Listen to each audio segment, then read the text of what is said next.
Un titre déchiré, un typographe disparu, et un indice caché là où personne n'aurait dû regarder. Bienvenue à Vérités Obscures, je suis votre hôte Léon. Je suis curieux, d'où regardez-vous?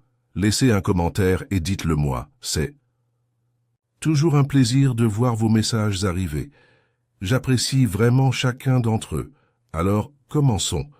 C'est par une de ces soirées grises et ternes du début d'octobre, lorsque l'air est chargé de suie, provenant des cheminées de Southwark, et que le brouillard se déplace comme un fantôme indifférent le long de Baker Street, que Sherlock Holmes, les longs doigts croisés devant son visage anguleux, s'adressa à moi sans quitter des yeux le feu crépitant. « Vous remarquerez, Watson, » commença-t-il, « que l'homme qui arrivera à 7 heures précises n'est pas seulement agité mais porte de l'encre sur sa manchette droite, non pas celle d'une plume, mais celle d'une plaque de composition. C'est là toute la différence. » Je jetai un coup d'œil à l'horloge. Il était effectivement 7 heures moins 1. Je suppose que nous allons avoir un visiteur alors. Bien sûr, un homme qui croit que sa vie dépend de l'ordre de quelques lettres mal placées. Je n'eus pas le temps de remettre en question cette curieuse déclaration, car à ce moment-là, le coup attendu retentit 3 fois, sec et hésitant, à la porte de notre salon. « Viens !» cria Holmes. L'homme qui entra était d'âge mûr, voûté et pâle, avec les doigts agités d'un homme habitué au travail mécanique. Il portait un chapeau melon marron, qu'il retira avec un léger tremblement, et une paire de lunettes épaisses. Son pardessus était taché près du coude, précisément à l'endroit prévu par Holmes, et il serrait contre lui un papier plié qui semblait avoir absorbé une partie de sa sueur. « Monsieur Holmes, Dr. Watson, » dit-il d'une voix rauque. « Pardonnez-moi cette intrusion, je m'appelle Ephraim Cuthbert, typographe et compositeur chez la Gazette de Londres. J'en viens à une affaire des plus graves.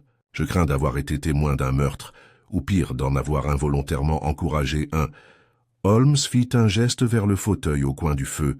« Reprenez votre calme, monsieur Cuthbert. Vous êtes parmi les alliés de la logique, non? Du jugement. Maintenant, commencez par le commencement, mais seulement après avoir bu ceci. » Il versa une mesure de cognac de la carafe à côté de son étui à violon. L'homme prit une gorgée reconnaissante et commença. « Tout a commencé il y a 2 nuits, mardi dernier. Je travaille aux étages inférieurs du bâtiment de la Gazette, près de Fleet Street.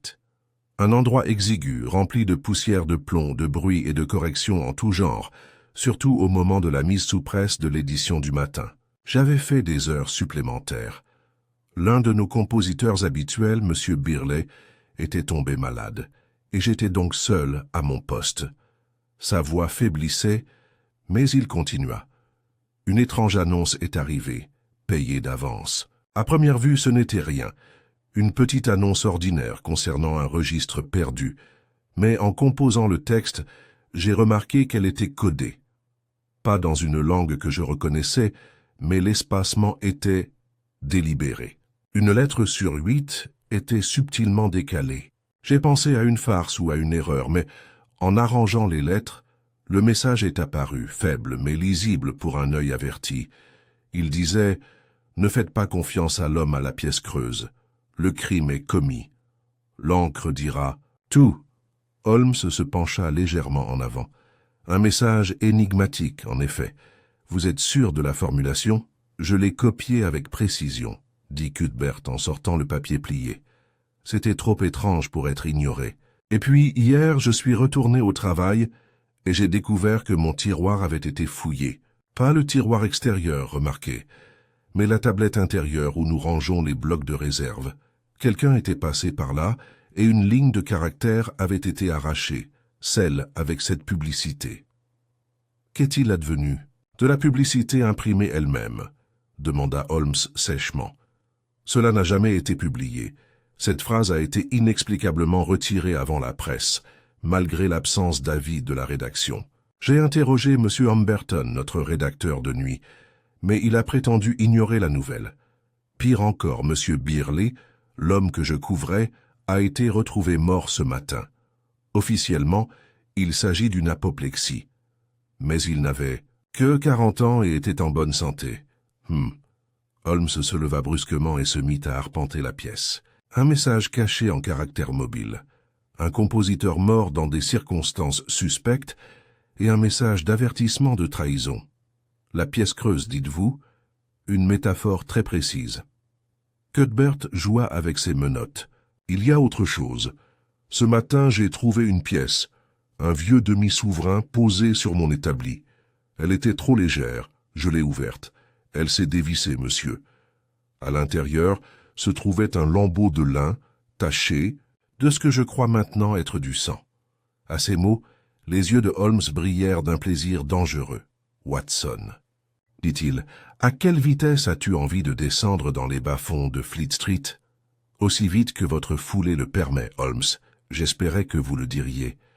Monsieur Cuthbert, vous devez retourner à votre poste comme si de rien n'était. Comportez-vous normalement. Si quelqu'un vous demande des nouvelles de la pièce, vous devrez prétendre l'avoir remise à un agent. N'en dites pas plus, compris ? Oui, monsieur Holmes, je comprends parfaitement. Excellent. Et la pièce elle-même ? Cuthbert la passa à Holmes avec une précaution respectueuse. Holmes dévissa adroitement la fausse pièce et examina le morceau de tissu sous sa lentille. « Pas du sang, » murmura-t-il. « De l'encre d'imprimerie mélangée à autre chose ? De l'iode, peut-être ? Curieux. » Il retourna le linge. Un seul caractère minuscule, ce qui semblait être une ligature de typographe, avait été gravé dans le tissage. Holmes ne dit rien de plus, puis retourna à sa chaise et, fermant les yeux, croisa de nouveau ses doigts sous son menton. Lorsqu'il les rouvrit, il sourit de ce sourire discret et prédateur qui signifiait que l'odeur de la chasse l'avait rattrapé. « Watson », dit-il doucement, « le jeu a déjà commencé, même si nous n'avons pas encore été invités à jouer. » Le lendemain matin, une fine brume recouvrait les fenêtres de Baker Street et l'odeur de la fumée de charbon persistait comme un fantôme dans les rideaux du salon. Holmes était déjà habillé et au travail lorsque je descendis de mes appartements. Une théière de thé noir fort fumant à côté de lui et plusieurs pages de la Gazette de Londres s'étalaient sur le sol. Il a levé les yeux brièvement lorsque je suis entré. « Watson, auriez-vous la gentillesse d'emporter votre revolver ?»« Mon revolver ?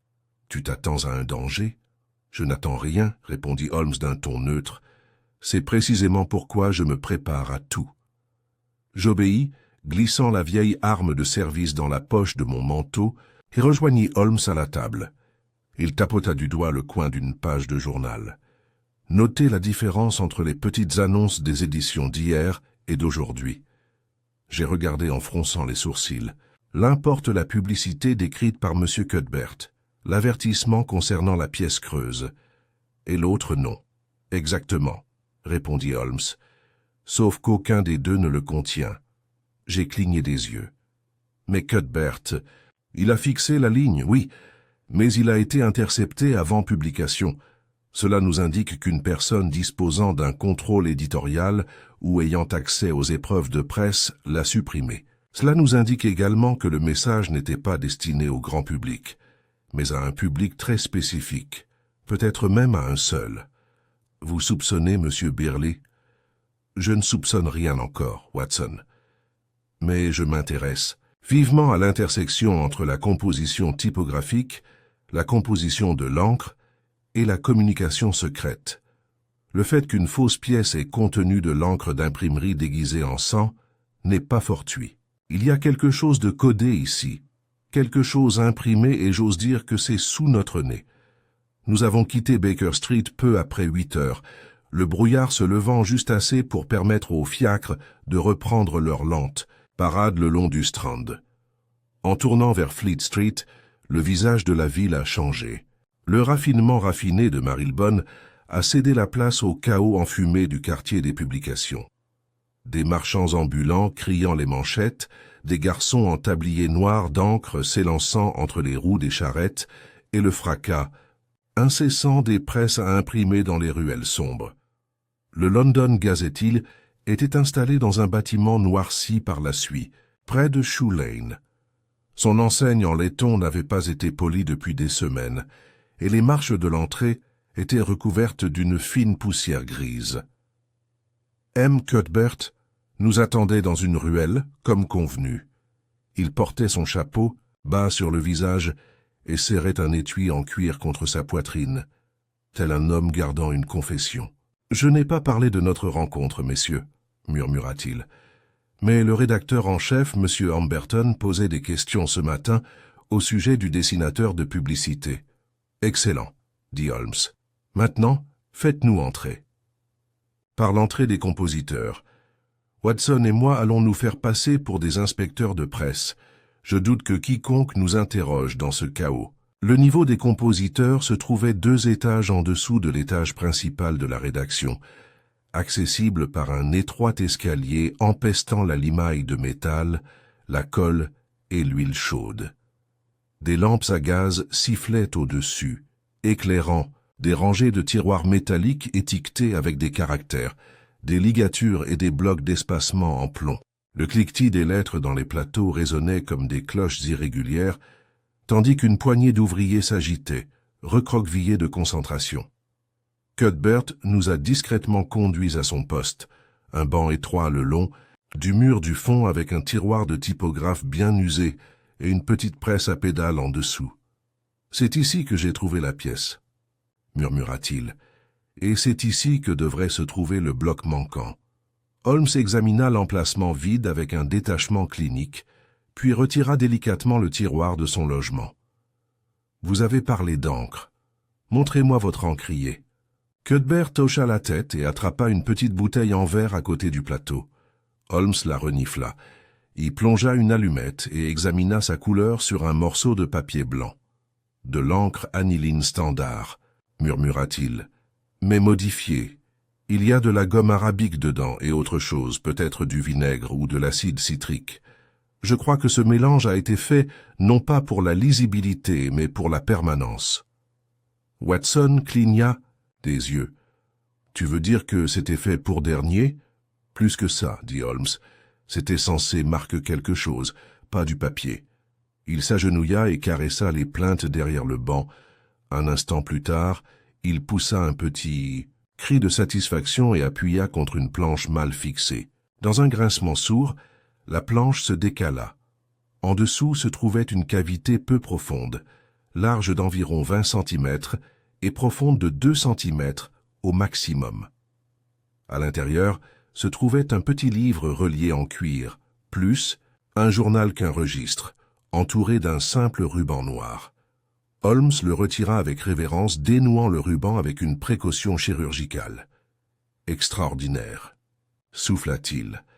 Les pages n'étaient pas remplies de mots, mais de ce qui semblait être des échantillons typographiques, de courtes suites de caractères, souvent répétitives. Certaines pages étaient tachées d'encre, d'autres de légères, taches géométriques. Vers le milieu, cependant, Holmes s'arrêta. On pouvait y lire, imprimé en lettres majuscules et en gras, « La cigale chantera là où le papier, Brelebirlet, savait, pièce creuse, marque-preuve, détruire cette page. » Watson se pencha par-dessus son épaule. « Qu'est-ce que ça veut dire ?» Holmes tourna la page. « Cette encre est la même que celle de la pièce, un mélange destiné à identifier des impressions spécifiques, voire à briller sous certaines conditions. Ce registre n'est pas un simple chiffre, c'est un quartet de faux ou d'impressions secrètes. » Une voix aiguë s'éleva de l'escalier. « Qui est là-bas ?»« Ce n'est pas ton poste, Cuthbert. » Cuthbert pâlit. « C'est Monsieur Amberton. » Holmes tendit le registre à Watson. « Cachez ceci. Si je suis arrêté, ne le faites pas, parce qu'il tombe entre leurs mains. » En quelques instants, l'étroit couloir se remplit de pas. Un homme corpulent, moustachu et au visage rouge apparut, entouré de 2 rédacteurs plus jeunes. Il s'arrêta en voyant Holmes et Watson. « Qui es-tu » aboya-t-il. « Et que diable fais-tu dans les appartements du compositeur ?»« Je pourrais vous demander la même chose, » répondit Holmes d'un ton affirmatif. « Sherlock Holmes, détective consultant. Mon associé et moi sommes ici pour le compte d'un client privé, concernant une affaire qui, malheureusement, implique votre presse. J'espère que vous ne vous opposerez pas à notre enquête légale. » « Je m'y oppose absolument, » rétorqua Humberton. À moins que vous n'ayez un mandat, je ne laisserai pas des inspecteurs fouiller une propriété privée. Un mandat, dit Holmes d'un ton doux. Je crains que nous ayons quelque chose d'encore plus convaincant. Nous avons preuve. Son ton était poli, mais il y avait une pointe d'ironie. Humberton ouvrit la bouche pour protester, mais avant qu'il puisse parler, Holmes fouilla dans son manteau et en sortit la pièce creuse.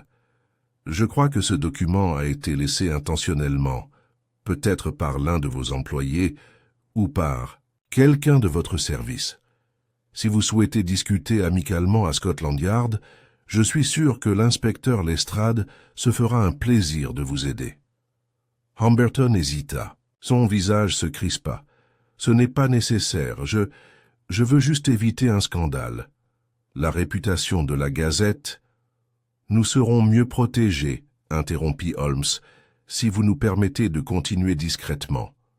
Je vous suggère de retourner à votre bureau et de laisser M. Cuthbert reprendre ses fonctions. Nous n'en aurons plus pour très longtemps. Humberton hésita, jeta un coup d'œil au jeune rédacteur, puis tourna les talons et s'éloigna en piétinant. Holmes attendit que ses pas s'estompent. « Watson, dit-il doucement, ce que nous détenons ici n'est pas un registre de typographe. Ordinaire. C'est la clé d'un mystère plus profond, probablement lié à la contrefaçon, à la contrebande ou à des messages codés visibles. » Cuthbert le fixa du regard. « Qu'est-ce que je fais maintenant? Retournez au travail. Entretenez l'illusion. Mais si on vous pose à nouveau la question de la pièce creuse, ne répondez pas. Venez à Baker Street à la tombée de la nuit. Alors que nous quittions les locaux de la Gazette et Hélion, un taxi, le regard de Holmes brillait d'une acuité particulière que j'avais appris à reconnaître. Ce n'était ni de la joie ni de l'inquiétude, mais l'expression d'un esprit déjà en avance de 3 coups.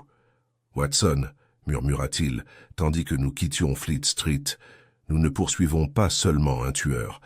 Nous déterrons une machine à tromperie construite à partir des lettres mêmes qui façonnent l'information publique. Et où allons-nous maintenant? Là où l'encre brûle, dit Holmes doucement. À l'imprimeur qui ne parle jamais à voix haute, car la vérité se cache entre les lignes. Le brouillard de l'après-midi était revenu lorsque notre fiacre s'est arrêté devant une étroite devanture de magasin usé par les intempéries, rue Greystoke, à Clerkenwell. Son enseigne noire de suie disait « G. H. Moliner, Master Printer ». Caté, 1843, flanqué de vitres poussiéreuses, à travers lesquelles on apercevait les membres anguleux d'une imposante presse manuelle. Une odeur d'encre, de fumée de bois et de moisie flottait dans l'air. Holmes, silencieux pendant la majeure partie de notre voyage, s'agita alors avec détermination. « Moliner, dit-il, plus pour lui-même que pour moi, est connu dans les cercles populaires de Fleet Street comme un artisan des méthodes antiques. Composition à la main, gaufrage sur cuivre, filigrane invisible. Ce n'est pas un criminel, mais il a mis son talent au service de causes plus curieuses que nobles, et il a, je le soupçonne, imprimé récemment quelque chose qu'aucun œil ordinaire n'était censé déchiffrer. Vous croyez qu'il est impliqué dans les messages chiffrés? Je crois qu'il a contribué à les dissimuler. Reste à savoir si c'était intentionnel ou non. Holmes frappa violemment à la porte peinte en vert. Un instant s'écoula avant qu'elle ne soit ouverte, par un homme d'une corpulence imposante, les paumes couvertes d'encre poudreuse et les lunettes d'un homme qui avait passé sa vie à scruter à la loupe. Son tablier blanc portait la tache d'encre d'un R inversé, sans doute dû à un contact accidentel avec une assiette fraîchement dressée. « Oui » demanda-t-il sèchement. Holmes ôta son chapeau. « Monsieur Moliner, je suppose. Sherlock Holmes, et voici mon associé, le docteur Watson. Nous venons pour une affaire concernant la Gazette. » Moliner fronça les sourcils. « La Gazette? J'ai réalisé quelques travaux pour eux, principalement des impressions privées. Rien de criminel, je vous assure. » « Nous ne sommes pas ici pour accuser, » dit Holmes d'une voix douce. « Seulement pour comprendre. Pouvons-nous entrer? L'air devient humide, et il vaut mieux discuter de cette affaire loin des regards indiscrets. » Molinaire hésita puis s'écarta. Nous entrâmes dans la boutique sombre et basse de plafond. Des plateaux de bois bordèrent les murs, chacun rempli de lettres de plomb de toutes les polices et de toutes les tailles imaginables. Une presse à imprimer dominait le centre. Une imposante machine de fer munie d'une manivelle en bois et de rouleaux polis par des années de sueur et d'encre.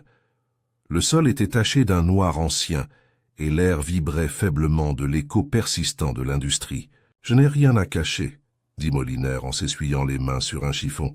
« Mais je n'apprécie guère les insinuations. »« Moi non plus, » dit Holmes. « C'est pourquoi je préfère les faits. Dites-moi, monsieur Molinaire, avez-vous récemment été chargé d'imprimer un document chiffré? Une suite de charabia apparents, peut-être, avec un espacement anormal ou des polices alternées. » Le visage de l'imprimeur resta impassible, mais ses yeux se rétrécirent légèrement. « Je gère des dizaines de commandes, chaque mois. Certaines pour des journaux, d'autres pour des particuliers. Je ne lis pas ce qu'on me demande d'imprimer. Je compose simplement les caractères, j'encre la plaque et je fais tourner la presse. »« Bien sûr, » dit Holmes. « Mais vous faire. Souviens-toi des particuliers. » Molinaire resta silencieux un long moment. Puis avec un grognement, il nous fit signe de le suivre dans l'arrière-salle. La pièce intérieure était plus étroite et mieux éclairée, une unique lucarne projetant une lumière froide sur un établi usé. D'un meuble dans un coin, Molinaire tira un folio enveloppé dans une toile cirée et le tendit à Holmes. « Ce message est arrivé la semaine dernière. Sans nom. Paiement d'avance. Les instructions étaient précises. Seulement 10 exemplaires. Sur papier épais, sans marge marquée, et la disposition des caractères était conforme à la feuille de travail fournie. Le message ne me disait rien, mais j'ai remarqué quelque chose d'étrange. Tiens, il déplia une page. Elle était remplie de lignes de texte apparemment dénuées de sens. Nex QTLRIVD QFN AXWJZK. Holmes examina attentivement la feuille. Un chiffrement de type César, murmura-t-il, mais avec des superpositions de polices accentuées.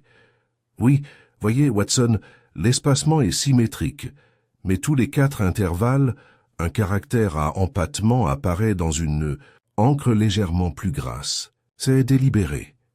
Il se tourna vers Molinaire. « Avez-vous une copie des épreuves ou du bloc ?»« Je n'en garde aucun, » répondit Molinaire. « Le client a insisté pour qu'il soit détruit. J'ai été payé le double pour cette discrétion. Décrivez l'homme qui a délivré la commission. » Molinaire hésita. « Mince, il portait des gants et des lunettes. La trentaine, je dirais. Il n'a pas donné de nom. Mais il tenait une canne avec un pommeau en ivoire en forme de tête de serpent. Holmes et moi avons échangé des regards. Cela, dis-je, est inhabituellement précis. Holmes hocha la tête. En effet, et très utile. Holmes a alors demandé « Puis-je garder cette copie du chiffrement ?» Molinaire grogna. « Je suppose que le client ne les réclamera pas, mais je ne veux pas être mêlé à ça. Mon métier est honnête. » « On suppose que oui, » dit Holmes avec un léger amusement. « Et si quelqu'un d'autre vient poser des questions sur la même commission, je ne dirai rien. » Holmes s'inclina. « Votre silence, monsieur, est une vertu en pareille matière. Bonjour ?» Dehors, le brouillard s'était épaissi, et Holmes s'arrêta sous un lampadaire pour examiner à nouveau la feuille chiffrée. Ses yeux étaient plissés, ses lèvres pincées. « Une canne à manche de serpent, » murmura-t-il. « Watson, te souviens-tu du scandale des antiquités égyptiennes de l'année dernière, celle impliquant ce type de la haute société, Carstairs? Exactement. Il a utilisé une telle canne, et il était impliqué dans un réseau de trafic de faux si habilement reproduits qu'ils ont trompé même les conservateurs de musées. Mais il a échappé aux poursuites. Suggérez-vous que ce code est lié à Carstairs? Je suggère, a déclaré Holmes, qu'il ne s'agit pas simplement d'un meurtre, mais d'une opération sophistiquée de communication codée, de faux documents, et si je ne me trompe pas, d'une tentative de saper certaines institutions juridiques ou financières. Ce code pourrait bien être la clé. Nous sommes rentrés à Baker Street en fin d'après-midi. Une fois à l'intérieur, Holmes a débarrassé la table et a disposé le chiffre à côté du registre de composition que nous avions récupéré. Plus tôt. Pendant l'heure qui a suivi, il a travaillé en silence, comparant l'espacement, la densité de l'encre et les impressions des polices. De temps en temps, il marmonnait des phrases comme « symétrie en colonne » ou « décalage à 6 rangées ». Oui, c'est ça. Finalement, il s'assit et croisa ses doigts sous son menton. « Watson, observez ceci. » Il tourna la feuille chiffrée et désigna une séquence de lettres en gras. Un caractère gras sur 4 correspond à une entrée du registre, superposée. Ils forment une phrase « vert de gris sous le sceau ». Et ici, en bas, les lettres s'inversent. Smith sait. « Smith ?» demandai-je. « Un autre nom ? Un compositeur de la Gazette, » dit Holmes. « Licencié il y a 6 mois. Il est parti travailler à Lambeth pour un éditeur privé. Si Birley et Smith étaient liés, il est possible que ce message ait fait partie de leur correspondance, codé pour éviter toute détection, mais traçable grâce à ces polices modifiées. Et l'expression « vert de gris sous le... » Le vert de gris, dit Holmes, est un pigment vert, souvent utilisé dans la fausse monnaie, notamment pour imiter des documents anciens. Je crois qu'un faux document juridique, peut-être un testament ou un bon d'État, a été introduit en circulation, et quelqu'un a été tué pour le dissimuler. Juste à ce moment-là, Madame Hudson apparut à la porte. Un message, Monsieur Holmes, remis par un garçon, sans adresse de retour. Holmes ouvrit l'enveloppe, déplia la note et lut à haute voix. « Vous n'auriez pas dû prendre le grand livre. Les types parlent d'eux-mêmes. Mais attention à la presse silencieuse. Elle imprime non pas avec de l'encre, mais avec du sang. Watson. » Serait dit. Une menace? Holmes sourit froidement. Un avertissement, mais non sans gratitude. Il se tourna vers le feu, les yeux brillants du scintillement de la flamme et de la pensée. « Demain, Watson, nous rendons visite à Monsieur Smythe, à Lambeth. Ce soir, nous déchiffrons le registre plus en détail. J'ai le sentiment que la clé du mystère ne réside pas dans ce qui a été imprimé, mais dans Holmes contrôler la presse. » Le lendemain matin arriva enveloppé d'une bruine persistante qui transformait les rues de Lambeth, couvertes de suie, en de longs rubans gris et glissants. Les réverbères projetaient de légers halos dans la brume, et le cliquetis lointain des grues portuaires et des ferries fluviaux résonnait comme le battement d'un vaste cœur industriel. Lambeth en automne avait l'aspect d'un lieu oublié par le temps. Des rues encombrées de bâtiments enfumés, des auberges mal entretenues et des murs de briques défraîchis, couverts de crasse depuis des générations. Holmes et moi descendîmes du taxi au coin de Lambeth Walk et de Belgrave Road, tous deux emmitouflés dans de longs manteaux pour nous protéger des intempéries. Holmes portait sous le bras le registre du typographe, enveloppé dans une toile cirée, et le chiffre plié que nous avions obtenu chez Moliner. « Raconte-moi encore une fois ce Smith », dis-je, alors que nous avancions péniblement à travers les flaques d'eau vers notre destination. « Reginald Smythe, » répondit Holmes sans me regarder, « a été libéré de la Gazette de Londres dans des circonstances suspectes, officiellement pour absentéisme, mais officieusement pour altération. De la mise en page. Compositeur talentueux, il fit son apprentissage auprès d'un homme connu pour ses liens avec des réseaux de presse subversifs. Après avoir quitté la Gazette, il réapparut à Lambeth chez un imprimeur privé, le Hargrave & Fields. C'est là, Watson, que nos pieds doivent maintenant poser le pied. Nous sommes tombés sur la boutique juste à côté d'une ruelle étroite, entre deux immeubles. L'enseigne, Hargrave & Sons, papeterie et impression de qualité, était penchée de travers, et les fenêtres étaient embuées par la condensation intérieure. Une odeur d'encre fraîche mêlée à celle du papier humide flottait sous la porte. À l'intérieur, la boutique était petite et sombre, les murs tapissés de papier et de bobines de ruban. Au fond, 2 presses étaient manipulées par 2 hommes âgés en blouse tachée d'encre. Au comptoir se tenait un jeune homme d'une trentaine d'années, au visage étroit, À la pomme d'Adam proéminente et aux ongles noirs comme de l'encre, Holmes s'approcha avec l'air désinvolte d'un homme cherchant du papier à lettres. « Bonjour, dit-il. Seriez-vous Monsieur Smith ?» L'homme se figea un instant, puis força un sourire poli. « Je le suis. Puis-je vous aider ?» Holmes déposa le paquet de toile cirée et déballa délicatement le registre. « Je crois que vous connaissez cet objet. » Le sourire de Smith s'évanouit. Ses lèvres s'amincirent et une rougeur lui monta au cou. « Je ne sais pas ce que c'est. »« Alors permettez-moi de vous le rappeler, » dit Holmes d'un ton froid. « Il y a 6 mois, vous avez quitté votre poste à la Gazette, suite à un litige concernant une modification non autorisée d'une annonce légale.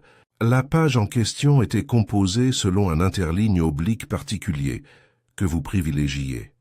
Ce registre, il tapota la couverture, contient des impressions qui correspondent exactement à cette interligne. Je n'ai rien fait. D'illégal, a déclaré Smith. Si j'ai composé quelque chose, d'inhabituel, c'était sur commande. De qui? Smith hésita puis se pencha en avant. Écoutez, je ne connais pas leur nom. Ils sont arrivés par l'intermédiaire d'un homme qui se faisait appeler Monsieur Worthing, payé en liquide. Instruction très précise, imprimée. Le code, détruire la preuve, se taire. Je l'ai fait 2 fois. Une fois il y a 6 semaines, qu'une autre fois il y a 2 semaines. Saviez-vous que l'un de vos anciens collègues, Monsieur Birley, est décédé? Smith parut sincèrement surpris. Mort? Oui. Officiellement d'apoplexie. Officieusement assassiné. Un frisson visible parcourut le corps étroit du compositeur. Je ne savais pas, je le jure.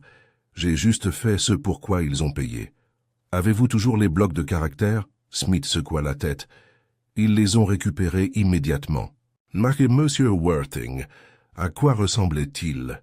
Grand. Il portait un chapeau de feutre gris et un manteau boutonné jusqu'au menton. Il ne retirait jamais ses gants. Il boitait de la jambe gauche et se servait d'une canne à manche incurvée en ivoire. Il avait l'air d'un gentleman, mais sa voix était fausse, trop polissée comme celle d'un personnage de rôle. Holmes se détourna, plongé dans ses pensées. Puis il fit à nouveau face à Smith. « Avez-vous toujours les plaques pour la 2e commande ?» Smith jeta un coup d'œil autour de la boutique, puis hocha la tête nerveusement. Dans l'arrière-boutique. Je les ai gardées, contre les ordres. Je ne sais pas pourquoi, il y avait quelque chose dans le message. Ça me semblait bizarre. Récupérez-les, maintenant. Smith disparut derrière un rideau suspendu. On entendit le bruit de caisses qui bougeaient, le cliquetis du métal puis son retour. Il tendit à Holmes un petit plateau en bois enveloppé de tissu. Holmes le déballa délicatement pour révéler une plaque de cuivre gravée de lignes de lettres inversées. La ligne supérieure disait « Le navire arrive le 4. Seau d'argent ». En place, Holmes l'examina attentivement à la lumière du gaz. Pas de nom, pas de lieu. Mais il s'agit d'une contrebande ou d'une contrefaçon liée à des expéditions maritimes, et l'expression « seau d'argent » suggère un poinçon contrefait ou un timbre légal.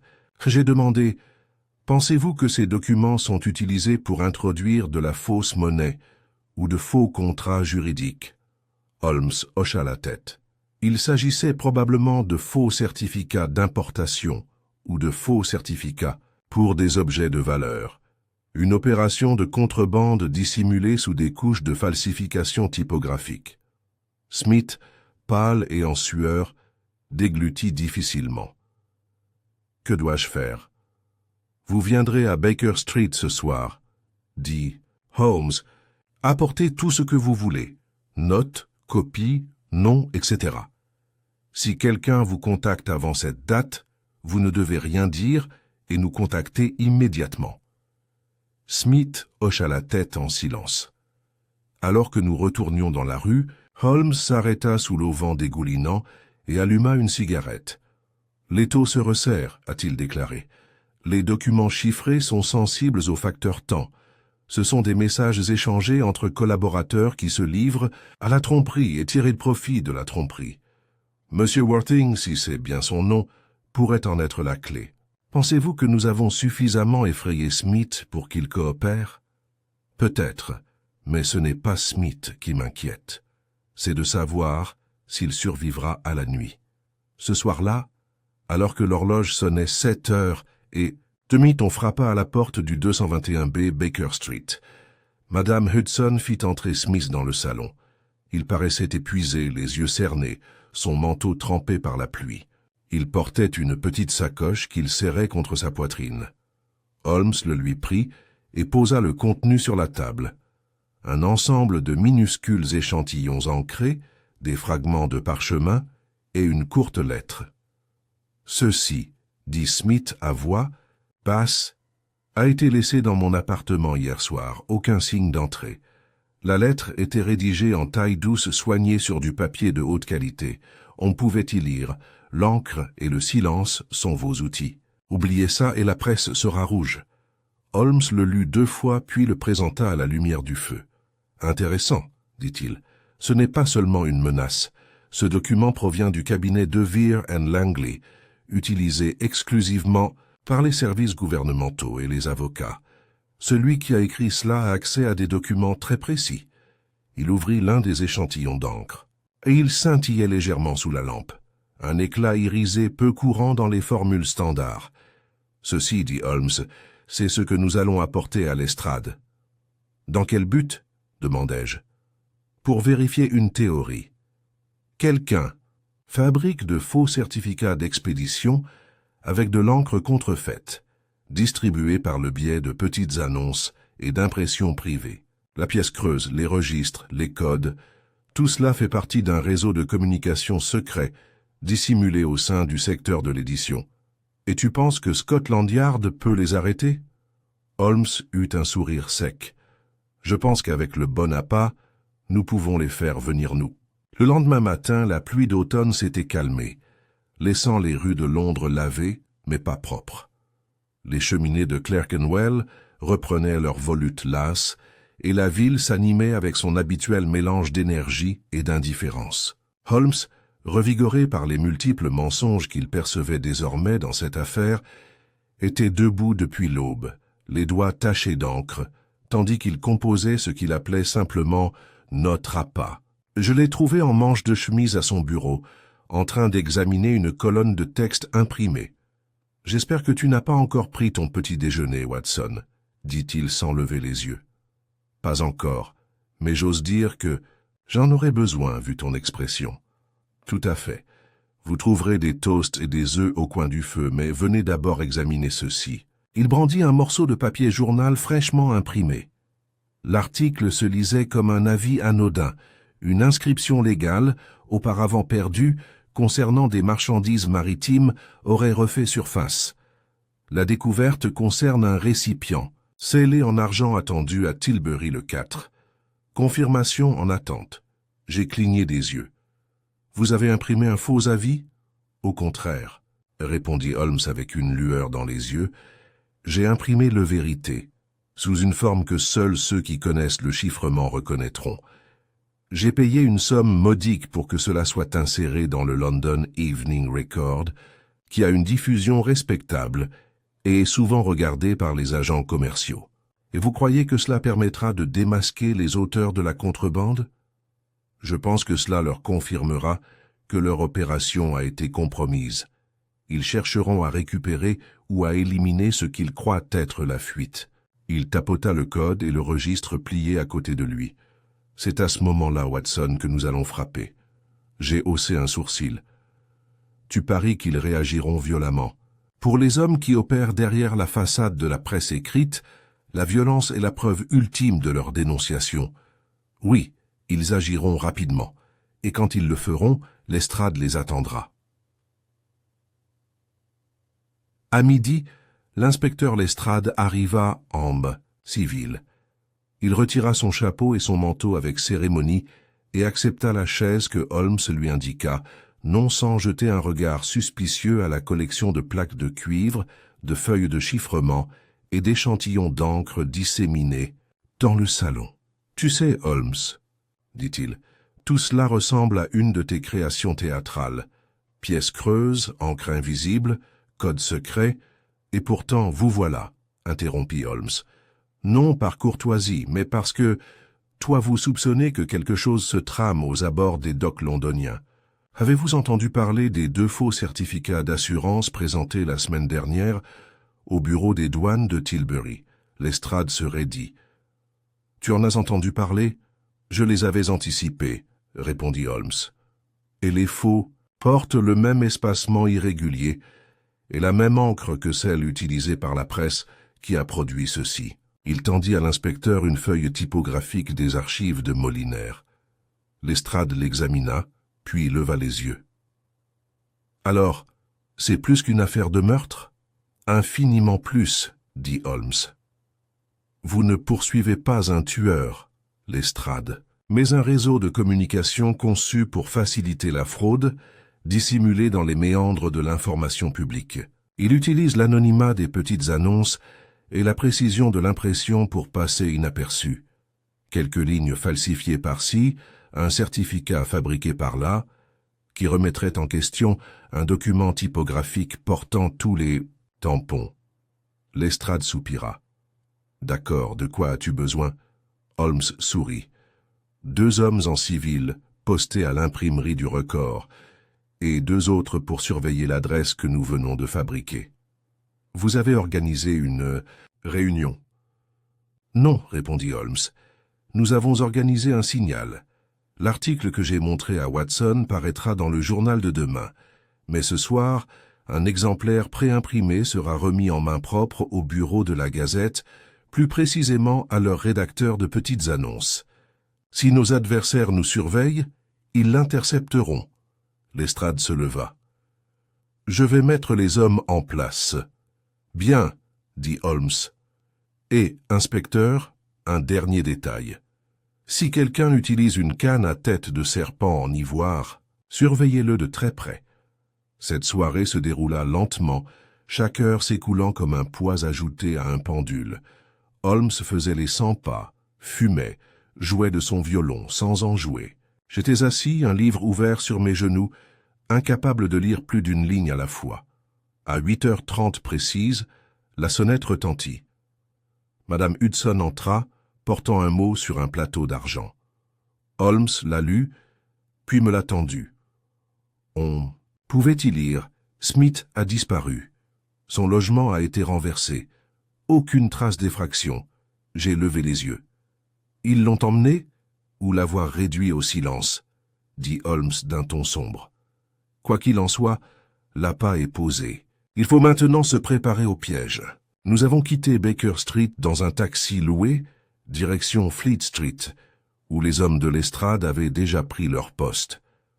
Holmes avait fait remettre en main propre la feuille factice du compositeur par un coursier se faisant passer pour un messager de la Gazette, les pages étant pliées avec précision pour exposer l'article caché.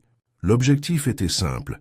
Si quelqu'un au sein de la Gazette surveillait ces messages, il agirait rapidement, soit pour récupérer la copie, soit pour faire taire la fuite qu'il tenait pour responsable.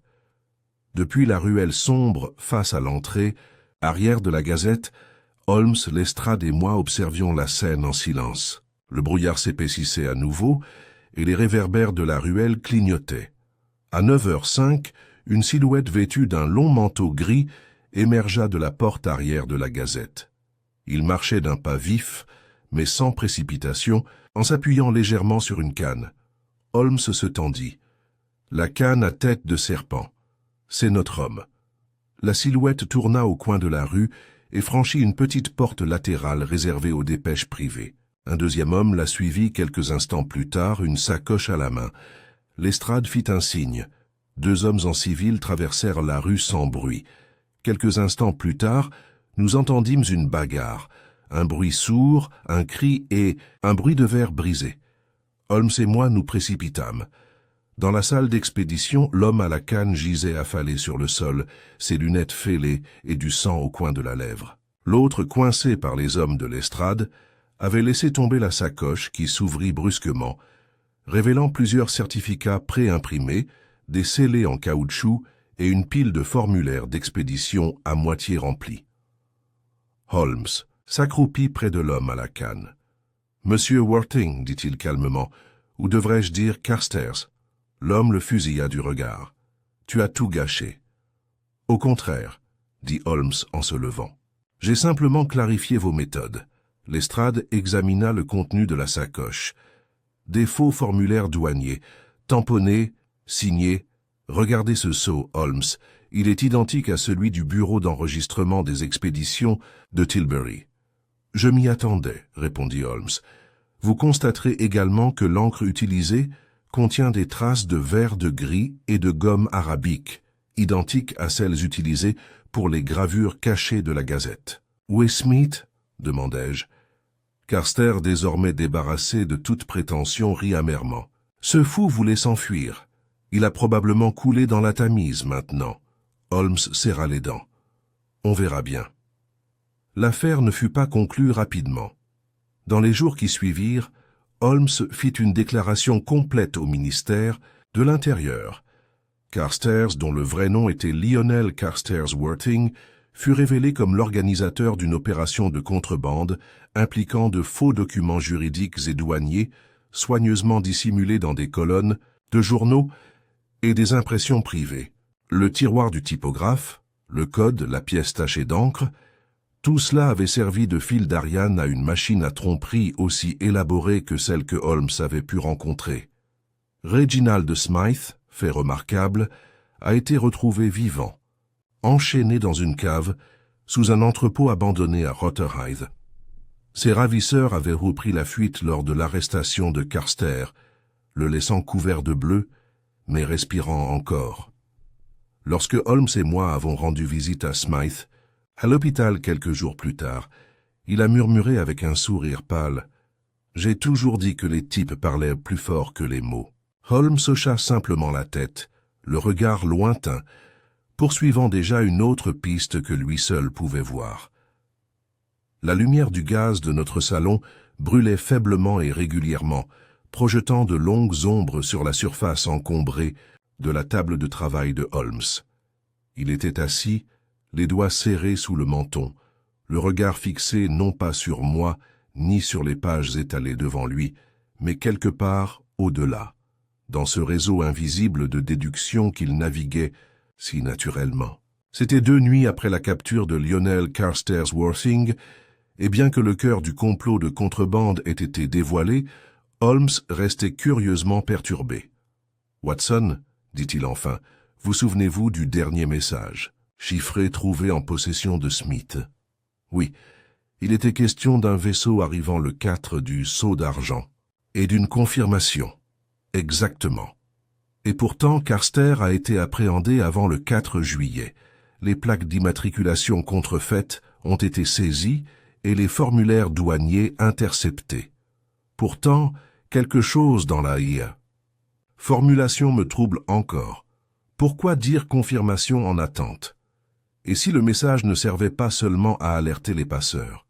Et s'il servait aussi de signal à une partie extérieure? Tu veux dire que le message était destiné à être lu par quelqu'un autre entièrement? Holmes se leva et commença à faire les 100 pas.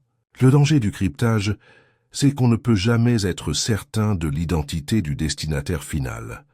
Un chiffrement est une porte verrouillée, certes, mais à qui s'ouvre-t-il vraiment? Il reste un dernier fil à cette tapisserie que nous n'avons pas encore déchiffrée. Je me suis levé et je l'ai suivi jusqu'à la fenêtre, où la bruine traçait lentement ses larmes sur la vitre. Tu crois que quelqu'un d'autre était impliqué? Je crois que quelqu'un d'autre observait. Imaginez. Carster a autorisé la publication du message. Le réseau de contrebande a utilisé des imprimeries privées et des compositeurs triés sur le volet pour diffuser les ordres, les avertissements et les confirmations. Mais un message a échappé aux canaux habituels. Pourquoi? Une erreur. Holmes se retourna, son regard gris perçant. Carstairs a commis de nombreuses erreurs, mais pas celle-là, je crois que c'était délibéré. Il voulait que quelqu'un d'autre lise ce message, et le seul individu extérieur au réseau, capable d'en déchiffrer le format. Il consulta le registre du typographe. Était Ephraim Cuthbert. Je fronçai les sourcils. Cuthbert? Mais il nous a apporté le registre. Il craignait pour sa vie. Oui, du moins c'est ce qu'il a dit. Mais envisageons une théorie, moins généreuse. Imaginons que Cuthbert ait fait partie du réseau, qu'il ait été effrayé ou désillusionné, et qu'il ait tenté de s'en sortir. Il me présente le registre non pas pour résoudre un meurtre, mais pour perturber une transaction finale avant qu'elle ne soit révélée. Je sentis un frisson m'envahir. Puis, la mort de Birley. On aurait pu s'arranger pour le faire, taire par la peur ou pour le forcer à agir. N'oublions pas que Cuthbert n'a jamais témoin. Le message a été supprimé. Il nous a simplement dit qu'il avait disparu. Il l'a peut-être supprimé lui-même pour provoquer notre intervention. J'ai regardé Holmes du regard. Vous pensez qu'on nous a manipulés pour démanteler l'opération avant qu'elle n'ait terminé sa dernière tâche? Holmes esquissa un mince sourire. Ce ne serait pas la première fois. Le lendemain matin, nous reprîmes la route vers Fleet Street, le brouillard se pressant contre les toits telle une grande main grise. Cuthbert avait repris sa position à la Gazette de Londres, c'est du moins ce que nous avait dit M. Humberton, qui restait méfiant à l'égard de Holmes, mais répugnait à lui refuser l'accès après la révélation de la bague de Carster. Nous sommes descendus à l'étage du compositeur pour trouver Cuthbert penché sur son établi, ses lunettes perchées au bout de son nez, arrangeant les caractères avec ce qui semblait être une précision nerveuse. Il leva les yeux à notre approche et pâlit légèrement. « Monsieur Holmes, Dr. Watson, je ne m'attendais pas à... »« Non » interrompit Holmes. « J'imagine que non, il faut qu'on se parle, Monsieur Cuthbert, en privé. » Cuthbert hésita, puis désigna un étroit débarras adjacent à la salle de composition. À l'intérieur, l'air était chargé de poussière, de papier et imprégné de l'odeur de moisi des vieilles bobines d'encre.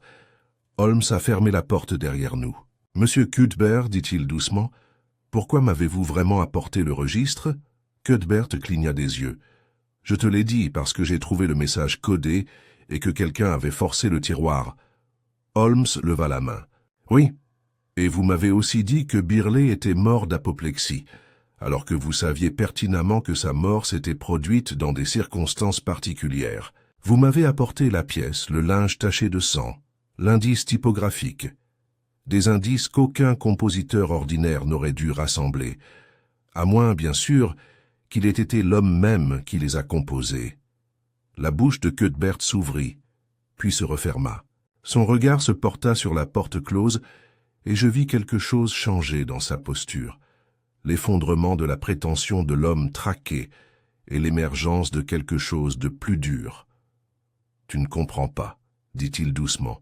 « J'ai essayé de m'en sortir. Je n'ai jamais voulu être mêlé à ça. Au début, c'était juste de l'argent de poche, du charabia inoffensif, rien de logique. Puis sont arrivés les avertissements, les menaces. Et puis Birley est mort.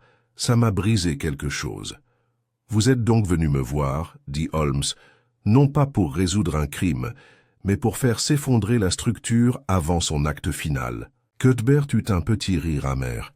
« Je savais qu'il ne survivrait pas à la lumière du jour. Je savais que si vous y réfléchissiez bien, tout s'écroulerait. Mais vous avez tort sur un point. » « Est-ce que je le suis ?» Je n'ai pas retiré ce message du tiroir de presse. Holmes haussa un sourcil. C'était ajouté, monsieur Holmes. C'est ce qui m'a effrayé. Je ne l'ai pas réglé. Il y eut un silence. Puis Holmes dit lentement, « Vous voulez dire que quelqu'un d'autre a utilisé votre poste ?» Cuthbert hocha la tête. « Je suis arrivé tôt un matin. J'ai trouvé le tiroir légèrement ouvert et le bloc déjà ancré. C'était un message que je n'avais jamais vu envoyer. Mais il était dans mon emplacement, sur mon plateau. J'ai alors su que je n'étais pas seulement surveillé. J'étais utilisé. » Holmes le fixa du regard, les rouages de son cerveau s'agitant. Puis il se retourna brusquement et ouvrit la porte du débarras. « Watson, nous partons. Monsieur Cuthbert, ne rentrez pas chez vous ce soir. Venez plutôt à Baker Street, il y a peut-être un dernier message à lire. » De retour à notre logement, Holmes travaillait avec ardeur. Il étalait sur la table les feuilles de chiffrement, les empreintes de presse et la dernière ligne du registre. Il réexamina la phrase Confirmation en attente, établissant des parallèles avec une série de publicités parues non seulement dans la Gazette, mais aussi dans plusieurs journaux mineurs au cours du mois précédent. Chacune présentait une curieuse similitude, même structure, même nombre de mots, et chacune incluait une référence d'expédition arbitraire, toujours sur le 4e. « Ce n'est pas une question de livraison unique, » murmura Holmes. « C'est une question de timing.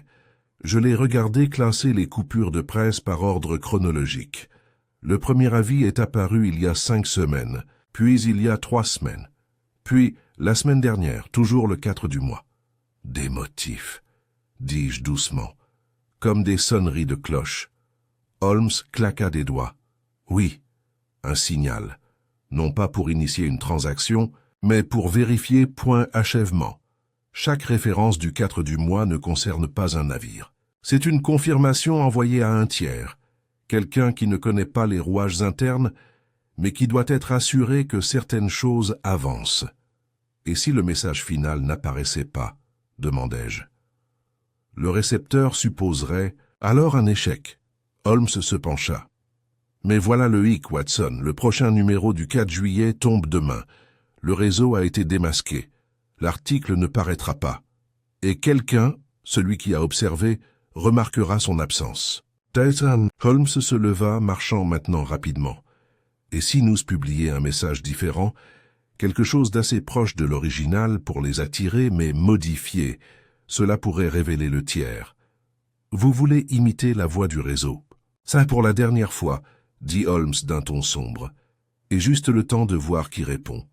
Le lendemain matin, un calme étrange régnait. Le brouhaha de la rue, devant Baker Street, était étouffé, comme si la ville elle-même retenait son souffle. Holmes, assis dans le fauteuil en face du mien, était silencieux depuis le lever du soleil, le regard perdu dans le vague mais brillant, suggérant, comme je le savais bien, que son esprit travaillait avec une précision extrême sur un plan abstrait bien hors de ma portée. L'édition du matin de le London Evening Record était déjà arrivée.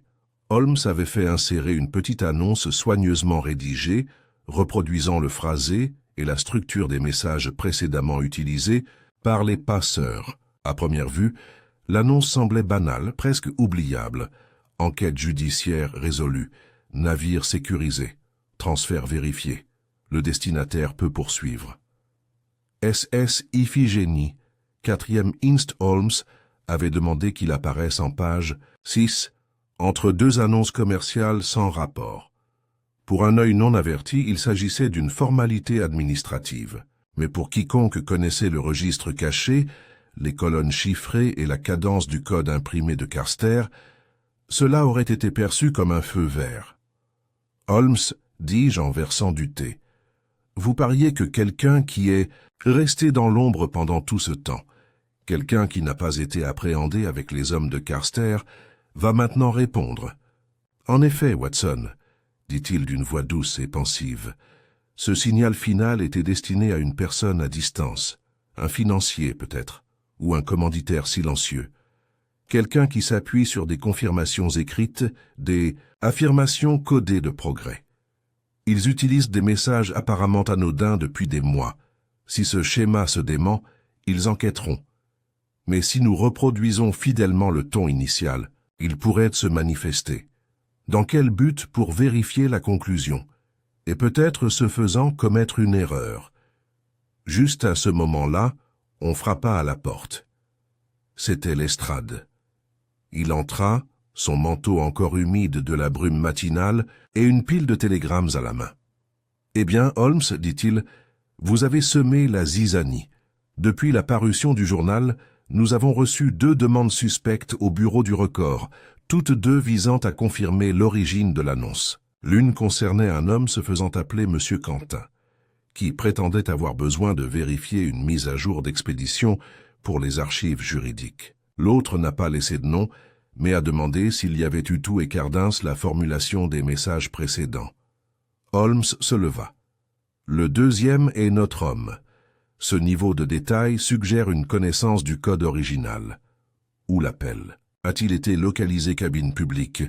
Covent Garden, excellent. Et le premier Lestrade tourna une page. Monsieur Quentin a demandé que toute réponse soit envoyée à une boîte postale privée, au numéro 74, à l'intérieur de la galerie Burlington, Holmes. Théo haussa un sourcil. La galerie d'Art Lestrade hocha la tête. Il semble que notre lecteur insaisissable soit un mécène. L'expression de Holmes se durcit, ou il fait semblant. Watson, manteau et gants. On va au Burlington. La galerie Burlington se trouvait nichée entre les boutiques à la mode de Piccadilly, ses hautes vitrines voilées par des rideaux bordeaux et ses portes polies flanquées de lanternes en laiton. À l'intérieur, la galerie respirait un raffinement feutré, de celui qui rendait chaque pas intrusif. Les murs blancs arboraient des tableaux dans de lourds cadres dorés. Paysages, canaux vénitiens, scènes de chasse et œuvres plus abstraites, accrochées avec la même révérence. Un homme de grande taille, vêtu d'un manteau de velours sombre, nous accueillit d'une révérence professionnelle. « Puis-je vous aider ?» Messieurs Holmes lui rendit son salut. « Nous sommes ici pour nous renseigner. » Sur la boîte postale numéro 74. Elle a été citée dans une demande envoyée à le London Evening Record ce matin. L'affaire concerne un document juridique. L'homme hésita. Ces boîtes sont destinées à la correspondance privée entre membres et exposants. Je crains de ne pouvoir. Holmes sortit une carte. Sherlock Holmes. Vous préférerez peut-être aider. Que refuser? L'homme examina la carte visiblement pâle et inclina la tête. Un instant, il disparut derrière un rideau. Quelques instants plus tard, il revint avec un petit plateau sur lequel reposait une enveloppe scellée, portant seulement le numéro. A, l'encre arachnéenne. Holmes l'accepta avec précaution, le retourna et sourit. Pas de timbre, a-t-il noté. Remise en main propre. Il l'ouvrit d'un geste délicat et lut confirmation reçue. La réunion se déroule conformément à l'accord. La réunion se tiendra à l'aile sud de la galerie à 12h15 précise. Le point sera vérifié. J'ai regardé ma montre. Il est 11h45. Holmes glissa le mot dans son manteau. Alors, on ne sera pas en retard. Nous avons suivi le gardien de la galerie dans un long couloir et sommes entrés dans l'aile sud, une pièce décorée de scènes maritimes et de croquis topographiques. La salle était peu fréquentée. Au fond, près d'une haute fenêtre donnant sur la cour latérale, se tenait un homme en pardessus sombre, observant un tableau naval avec une indifférence apparemment étudiée. Monsieur Quentin demanda Holmes. L'homme se retourna lentement. Il était soigné, avec des cheveux argentés aux tempes et une attitude de civilité retenue. « Vous avez l'avantage, monsieur. »« Sherlock Holmes, » répondit Holmes. « Voici mon associé, le docteur Watson. Nous sommes venus discuter de votre intérêt pour un article paru dans le Record d'aujourd'hui. » L'homme esquissa un sourire crispé et sans joie. « Vous avez bien appâté la ligne, monsieur Holmes. Vous connaissiez l'auteur original des messages codés, Carster ? Uniquement par arrangement. Je ne suis pas un criminel, monsieur Holmes. J'ai facilité le financement d'une opération légale, un projet d'importation promettant des profits élevés. Je ne me doutais de rien jusqu'à ce que les articles deviennent curieux. » Holmes s'approcha. « Vous mentez bien, monsieur, mais pas assez. L'opération légale que vous avez financée a facilité la circulation de faux bons de douane et de faux certificats d'assurance, des preuves que nous avons déjà présentées au ministère de l'Intérieur. » Le sourire de Quentin s'estompa. « Alors je suppose que vous êtes ici pour m'arrêter. »« Pas encore, » répondit Holmes. « Je voulais voir comment vous réagiriez à la fausse confirmation.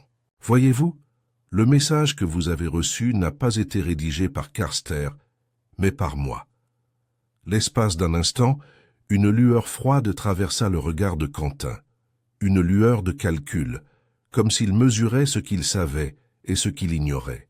Puis, avec une élégance étudiée, il se tourna vers un banc proche et prit une fine valise.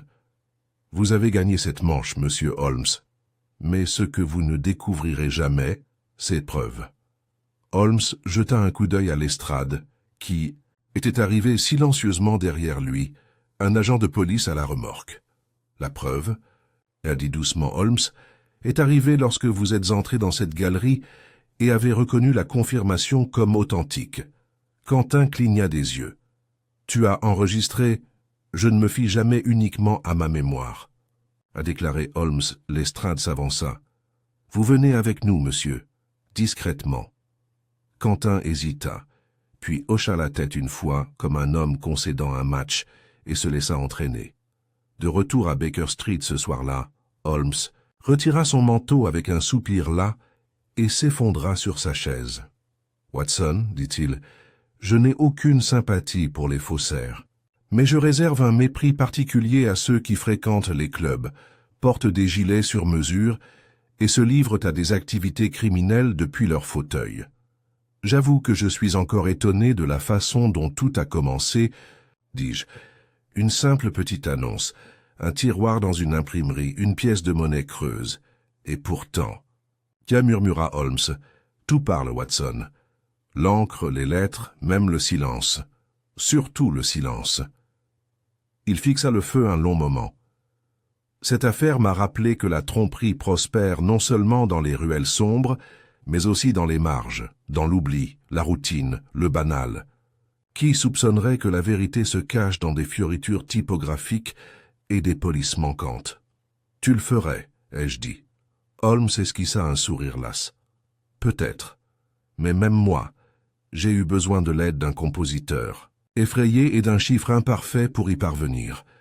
On frappa à la porte. Madame Hudson entra avec un télégramme, Holmes le lut, hocha la tête et me le passa. À Holmes, Baker Street. Procès confirmé. Toutes les condamnations sont maintenues. Cuthbert est innocenté. Opération démantelée. Elle. Eh bien, c'est la fin, dis-je. Holmes se pencha en arrière et expira lentement. Non, Watson, ce n'est que la dernière phrase. J'ose dire que cette histoire restera lue pendant des années. Dans les jours qui suivirent l'arrestation de Quentin à la Burlington Gallery, Londres sembla respirer et respirer à un rythme renouvelé. La pression du secret s'était dissipée dans les passages étroits de Fleet Street, et les hommes maculés d'encre qui travaillaient sur les presses ne regardèrent plus derrière eux. Pourtant, malgré la conclusion rapportée par le télégramme de Lestrade, les condamnations avaient été obtenues et Cuthbert innocenté, Sherlock Holmes était loin d'être satisfait. Je le retrouvai 3 matins plus tard, assis près du feu, le registre du typographe sur ses genoux. Les flammes projetaient une chaude lueur orangée sur la couverture en toile cirée, et à côté de lui, sur la table, se trouvait une simple feuille de papier calque, pliée en plusieurs fois. « Tu n'es toujours pas satisfait ?»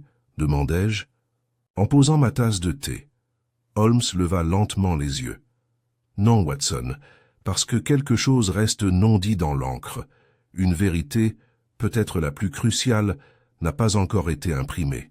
Vous faites référence à un détail, que les tribunaux ont manqué, selon un modèle que les tribunaux n'ont jamais vu, ou n'ont jamais su rechercher. » Il me tendit le papier calque plié. Dessous, un délicat frottage, des empreintes à l'encre qui, au premier abord, ne ressemblaient qu'à des lignes et des taches superposées. Mais en les examinant, je réalisais qu'il s'agissait de reflets fantomatiques des blocs originaux, des empreintes prélevées non sur les pages elles-mêmes, mais sur les plaques de lettres en laiton utilisées par les conspirateurs. Holmes. Ai-je demandé d'où vient cela? Le tiroir de Cuthbert. J'ai cligné des yeux. Mais nous avons déjà vécu cela, longuement. Non, répondit Holmes en se levant. Nous avons examiné les blocs de caractères et les messages qu'ils contenaient, mais nous n'avons jamais regardé sous. Le tiroir lui-même, Watson.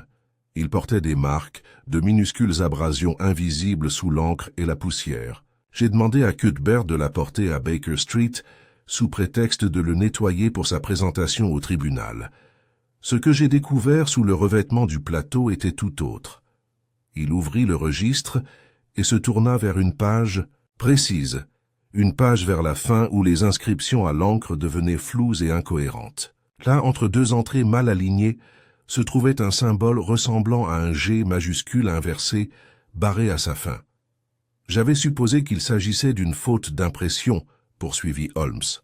Mais la même marque apparaît sur le calque que vous tenez maintenant, 3 fois, et toujours au même endroit, là où le nom du destinataire devrait apparaître dans le message codé.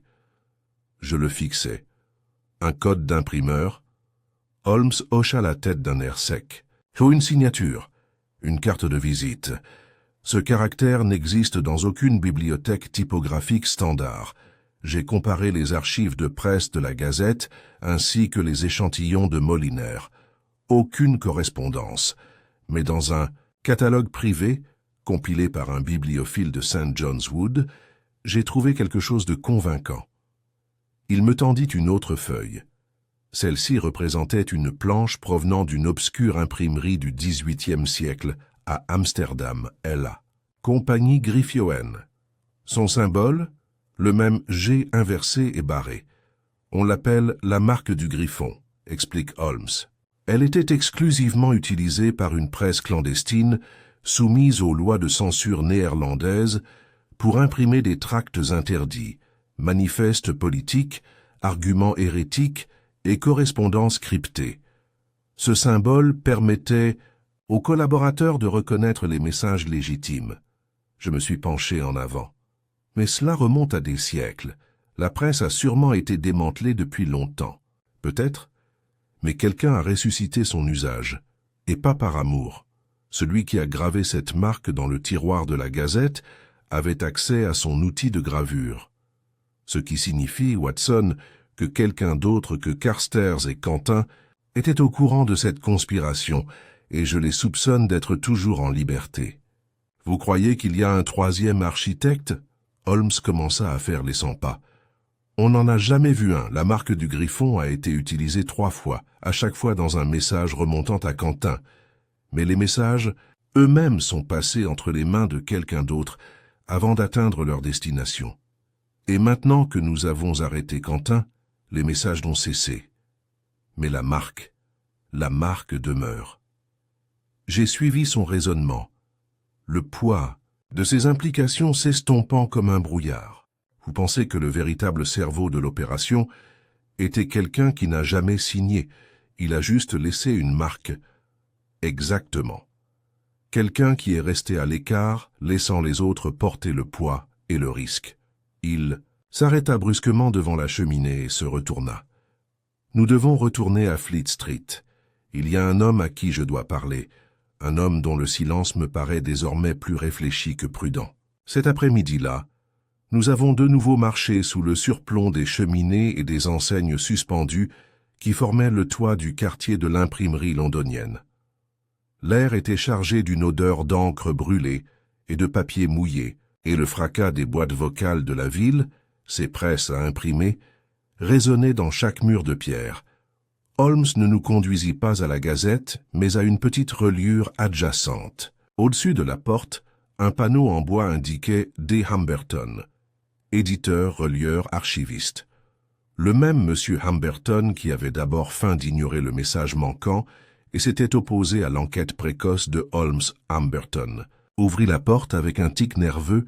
« Monsieur Holmes, je croyais que votre enquête était terminée. »« Moi aussi, » dit Holmes aimablement. « Pouvons-nous entrer ?» L'éditeur hésita puis ouvrit grand la porte.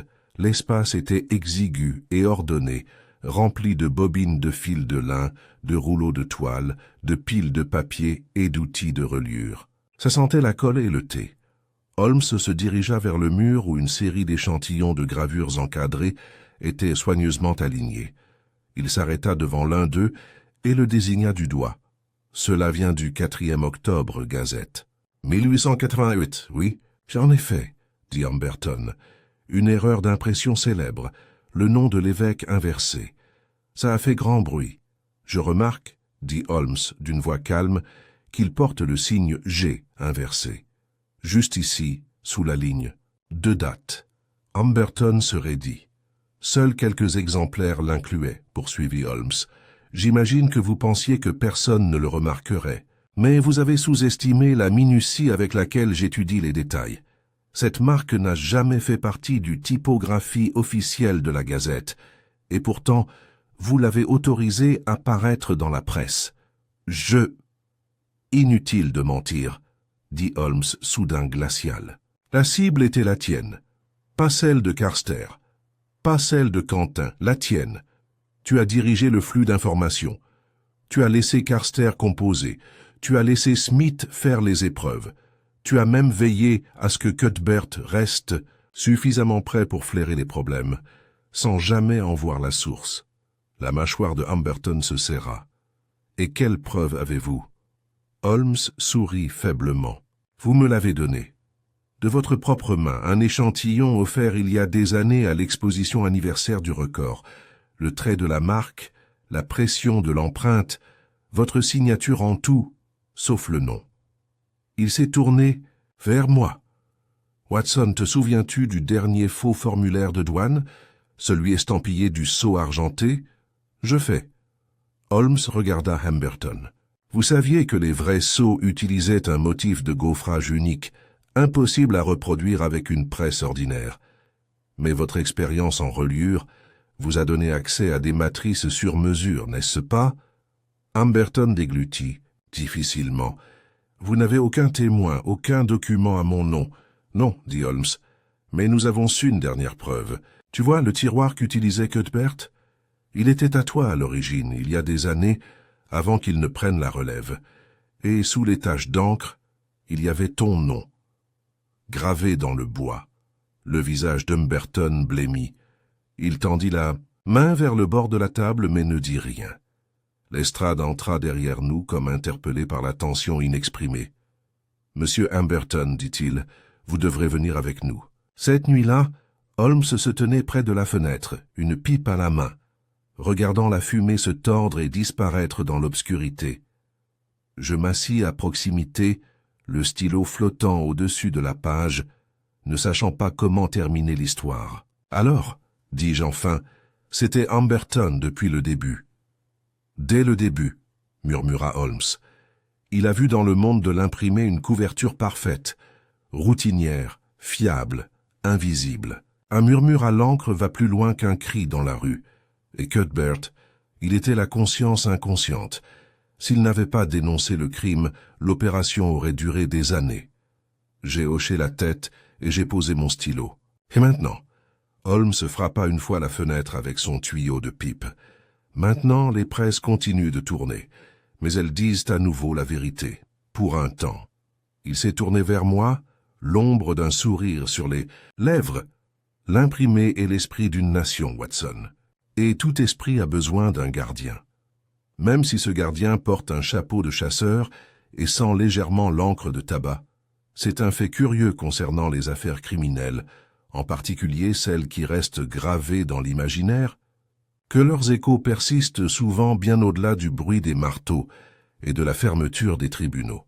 Bien que l'arrestation d'Humberton ait mis fin pour beaucoup à la conspiration typographique qui avait sévi dans le monde de l'imprimerie londonienne, Holmes lui-même est resté curieusement immobile les jours suivants, comme à l'affût d'une dernière note d'une mélodie que d'autres croyaient terminée.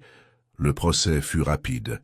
Les preuves présentées par Holmes et Lestrade, échantillons d'encre, gravures de tiroirs, faux reliefs et surtout la marque du griffon, ne laissèrent aucun doute au jury. Humberton, autrefois considéré comme un personnage éditorial, inoffensif de Fleet Street, fut condamné à 10 ans de prison à Wormwood Scrubs pour complot, falsification de documents et fraude. La condamnation de Quentin suivit peu après. Carster, le premier à tomber, avait déjà entamé son long silence derrière des murs de pierre, et pourtant, c'est précisément ce silence qui troublait Holmes. « Il y a toujours un détail qui persiste, Watson, » dit-il un soir, assis près du feu, son violon intact à côté de lui, sa pipe froide posée sur l'accoudoir du fauteuil. Un élément qui semble trop précis. Humberton était malin, certes, et il a orchestré une ruse magistrale à l'encre et à l'illusion. Mais il y avait quelque chose de subtil et d'inexpliqué dans le timing des messages. Vous faites référence aux confirmations classifiées? Ce n'est pas seulement le moment de leur apparition, a déclaré Holmes, mais aussi l'absence d'une dernière entrée. La séquence était clairement établie.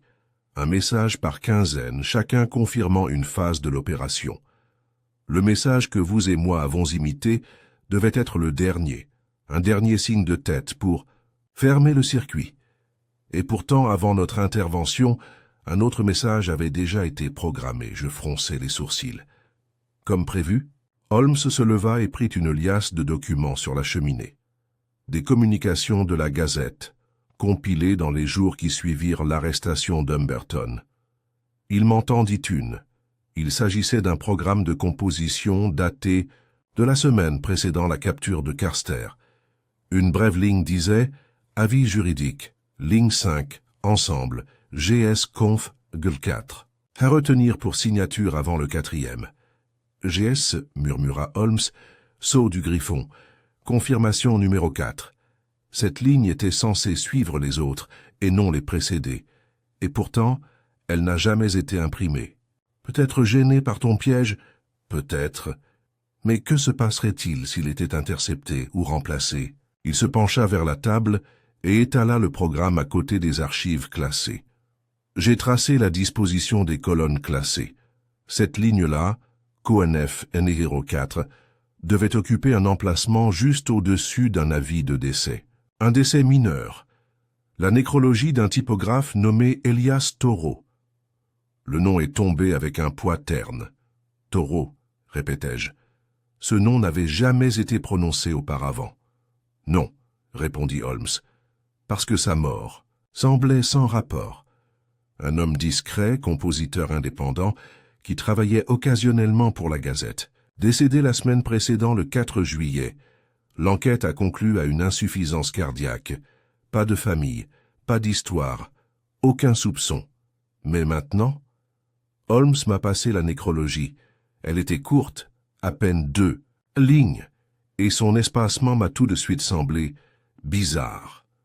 Taureau Elias, fidèle serviteur de la lettre, parti le 28 septembre, mené au repos.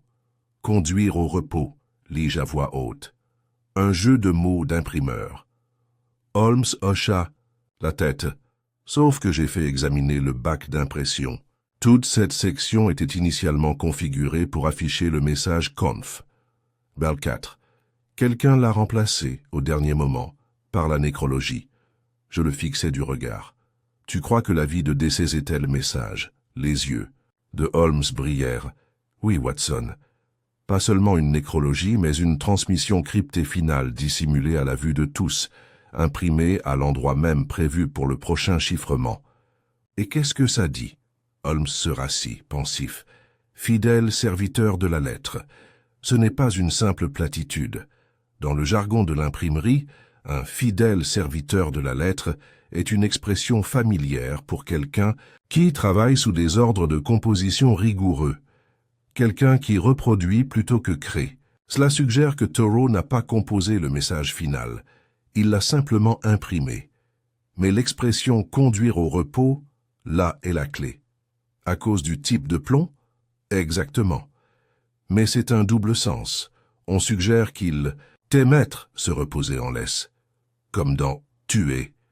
Et comment tuerait-on un homme dans un atelier de typographie, Watson? Je répondis lentement, glacé par cette pensée. En empoisonnant les blocs de plomb eux-mêmes? Holmes hocha la tête. Une trace d'arsenic mélangée à la mine ou à l'encre. Lent, à peine perceptible, le caractère s'est enfoncé dans la chair autant que la page. Il sortit un dernier papier de la pile. Un rapport du bureau du coroner que Holmes avait discrètement demandé. Des traces de poudre gris-vert ont été trouvées sous les ongles de Taureau. Elles n'ont pas été analysées à l'époque, mais je les ai fait analyser. Il m'a remis le résultat du laboratoire composé d'arséniate, probablement issu de plomb d'impression contaminé. Holmes se releva et fit les 100 pas. Alors, qu'avons-nous? La mort d'un typographe mise en scène pour paraître naturelle, une dernière annonce discrètement modifiée, et un message annonçant sa mort, intégré à la nécrologie elle-même. Quelqu'un a fait taire Taureau avant qu'il puisse imprimer le message? Ou parce qu'il l'avait déjà fait? Holmes s'arrêta devant la fenêtre. « Watson, je crois que quelqu'un craignait que ce message ne contienne quelque chose d'incriminant, quelque chose de trop dangereux pour être risqué. Ils ont donc inventé une substitution, enfouissant leur secret dans la nécrologie. Et si Toro découvrait plus qu'il n'aurait dû, et s'il reconnaissait la marque du griffon, et essayait d'alerter quelqu'un, alors celui qui reste dans l'ombre est peut-être encore là-bas. Holmes se tourna vers moi. Exactement. Un esprit supérieur à celui d'Umberton, un ultime collaborateur. Il faut se demander qui a eu l'accès, l'anonymat et la ruse nécessaire pour remplacer un message imprimé par un avis de décès et empoisonner le compositeur sans laisser de traces. Nous sommes restés assis en silence pendant un moment. Holmes dit alors « Il y a un homme que nous avons oublié. Un homme dont les mains n'ont jamais touché à l'encre, mais dont les instructions ont toujours guidé la presse. Plus tard dans la soirée, nous sommes descendus dans les profondeurs énigmatiques de l'annexe administrative de la British Library, un dédale silencieux de catalogues et de correspondances interbibliothèques. Holmes avait demandé l'accès à un des archives de mécénat privés, plus précisément celles de donateurs ayant financé des études spécialisées dans l'impression historique au cours des 5 dernières années. Voilà, dit-il en pointant un nom du doigt ganté, Cavendish Briarley. J'ai plissé les yeux. Ce nom n'a pas été mentionné. Non, mais il est apparu dans des notes de bas de page. Un financier discret de la recherche typographique. Un homme, sans lien officiel avec la Gazette, mais qui a financé la restauration de sa plus ancienne presse. Holmes parcourut rapidement les dossiers adjacents et en récupéra un autre. Transaction privée, conservatoire de type londonien Hill, contenait un reçu, un don fait par Briarley pour la recréation de ligatures hollandaises historiques. Holmes souligna qu'il comprenait une reproduction fidèle de la marque du griffon. Il l'a fait fabriquer, dit Holmes doucement. Il l'a fourni à la Gazette sous couvert de préservation historique. Et de là, il est entré dans le réseau. Briarley n'était pas seulement un commanditaire silencieux, il était le promoteur de cette tromperie. Et pourquoi n'a-t-il pas été arrêté? Parce que personne ne l'a cherché, répondit Holmes. Jusqu'à présent. Je n'ai rien dit pendant un moment, puis j'ai demandé « Que vas-tu faire ?» Holmes plia soigneusement les papiers. « Je vais voir Briarley. Seul. Les hommes qui opèrent dans l'ombre ont tendance à disparaître lorsqu'ils sont exposés trop directement, mais ils peuvent être attirés, comme des papillons attirés par une lampe de vérité. Et moi, toi, Watson, dit-il en souriant, tu attendras ici, parce que si je ne reviens pas d'ici demain matin, il faudra que quelqu'un termine l'histoire. » Il attrapa son manteau, alluma une lanterne et disparut dans le brouillard londonien. Il était presque minuit lorsque Sherlock Holmes quitta Baker Street, disparaissant dans le brouillard toujours plus épais de Londres. Il n'avait emporté aucune arme, seulement sa lanterne, son chapeau et un dossier plié contenant le nom Cavendish Briarley. J'ai regardé par la fenêtre sa silhouette disparaître dans le voile éclairé au gaz au-delà de la place, et lorsqu'elle a disparu, je suis resté un long moment empli d'un inexplicable malaise. Holmes avait déjà affronté le danger, souvent de son plein gré. Mais ce soir-là, il avançait avec une force plus profonde que la détermination, la certitude que le dernier mot de l'affaire était encore à venir, et qu'il pourrait bien sonner. Trop près du silence, je ne dormis pas. Au lieu de cela, j'attendis. Je gardais le feu doux et mon revolver à portée de main, au cas où. La nuit avançait par intervalles incertains, 1h30, 2 heures, puis 3 heures. Toujours aucun signe. Je commençais à craindre que la lanterne de Holmes ne revienne jamais lorsque, peu après 4 heures, la sonnette retentit doucement en bas. C'était Holmes. Il entra non pas avec précipitation ou alarme, mais avec un calme délibéré. Son col humide à cause du brouillard, ses poignets tachés de ce qui ressemblait à de la poussière, grise, comme si elle provenait d'une pièce fermée depuis longtemps. « Tu es en sécurité ?» dis-je. « Pour l'instant, » répondit-il en ôtant son manteau et en posant le dossier plié sur la table. « Même si je soupçonne que je n'étais pas le seul visiteur de cette maison ce soir. As-tu trouvé Briarley? En quelque sorte, dit Holmes en s'asseyant sur sa chaise. Mais avant de poursuivre Watson, je dois raconter ce que j'ai trouvé. Et ce que j'ai trouvé n'a pas trouvé. Je lui ai versé une tasse de thé, tiède maintenant, mais néanmoins bienvenue. Et j'ai attendu qu'il rassemble ses pensées. Cavendish Brierley n'est pas un nom connu du grand public. Comment ça, Holmes? Ni de la police.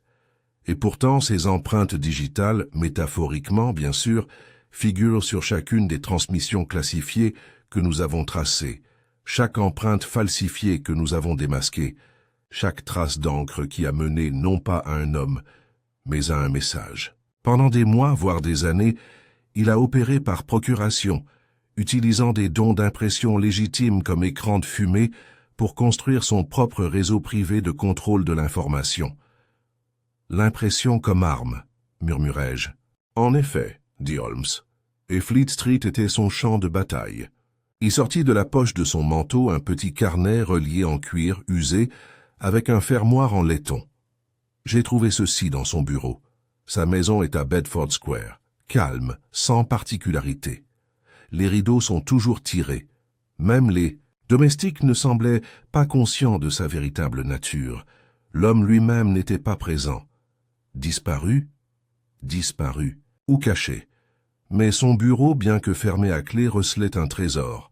De la correspondance. Des bons de commande de ligatures historiques.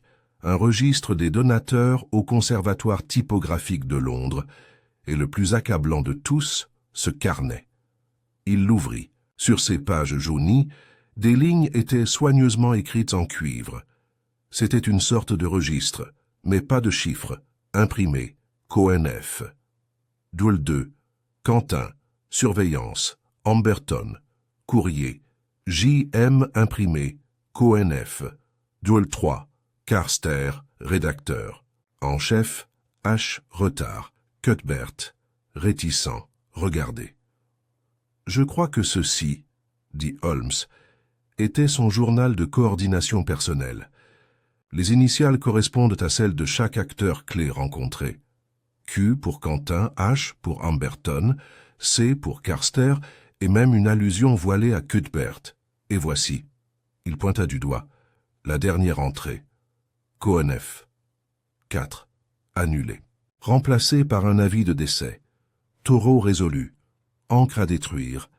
H à réduire au silence. Surveiller B, avis final en réserve. Attendre le signal. J'ai frissonné. Il avait prévu de faire taire Amberton? Pas seulement planifié, Watson. Attendu.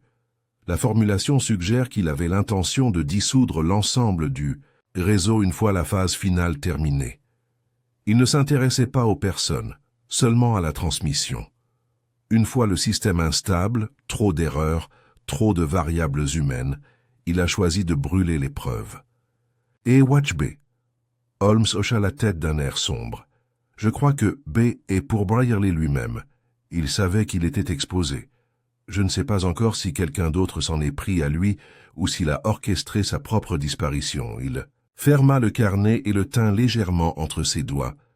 Ce n'est pas tout. Sur le bureau, j'ai trouvé une enveloppe adressée non pas à une personne, mais à une publication. La Société internationale des historiens du droit. L'intérieur se trouvait un manuscrit. Une conférence sur l'esthétique de la dissimulation. Typographique dans les décrets judiciaires du siècle des Lumières. Il s'agissait manifestement d'un travail universitaire destiné à être soumis sous un pseudonyme. Mais il contenait des annotations déguisées, des références à des cas précis de faux documents dissimulés dans des imprimés juridiques. Il s'apprêtait à publier ses méthodes, dis-je, ou les commémorer, répondit Holmes. Peut-être savait-il que cela finirait, et souhaitait-il préserver sa philosophie? Il ne considérait pas son œuvre comme criminelle, Watson. Il la voyait comme une science, une pureté de message grâce à une ambiguïté construite. Il était, à sa manière perverse, un artiste de la tromperie. Holmes se pencha en avant, les yeux brillants. Et pourtant, il n'a jamais signé une seule lettre. Pas un seul. Pas même un pseudonyme chiffré. Mais j'ai trouvé quelque chose de plus révélateur. Il sortit un morceau de papier ivoire plié.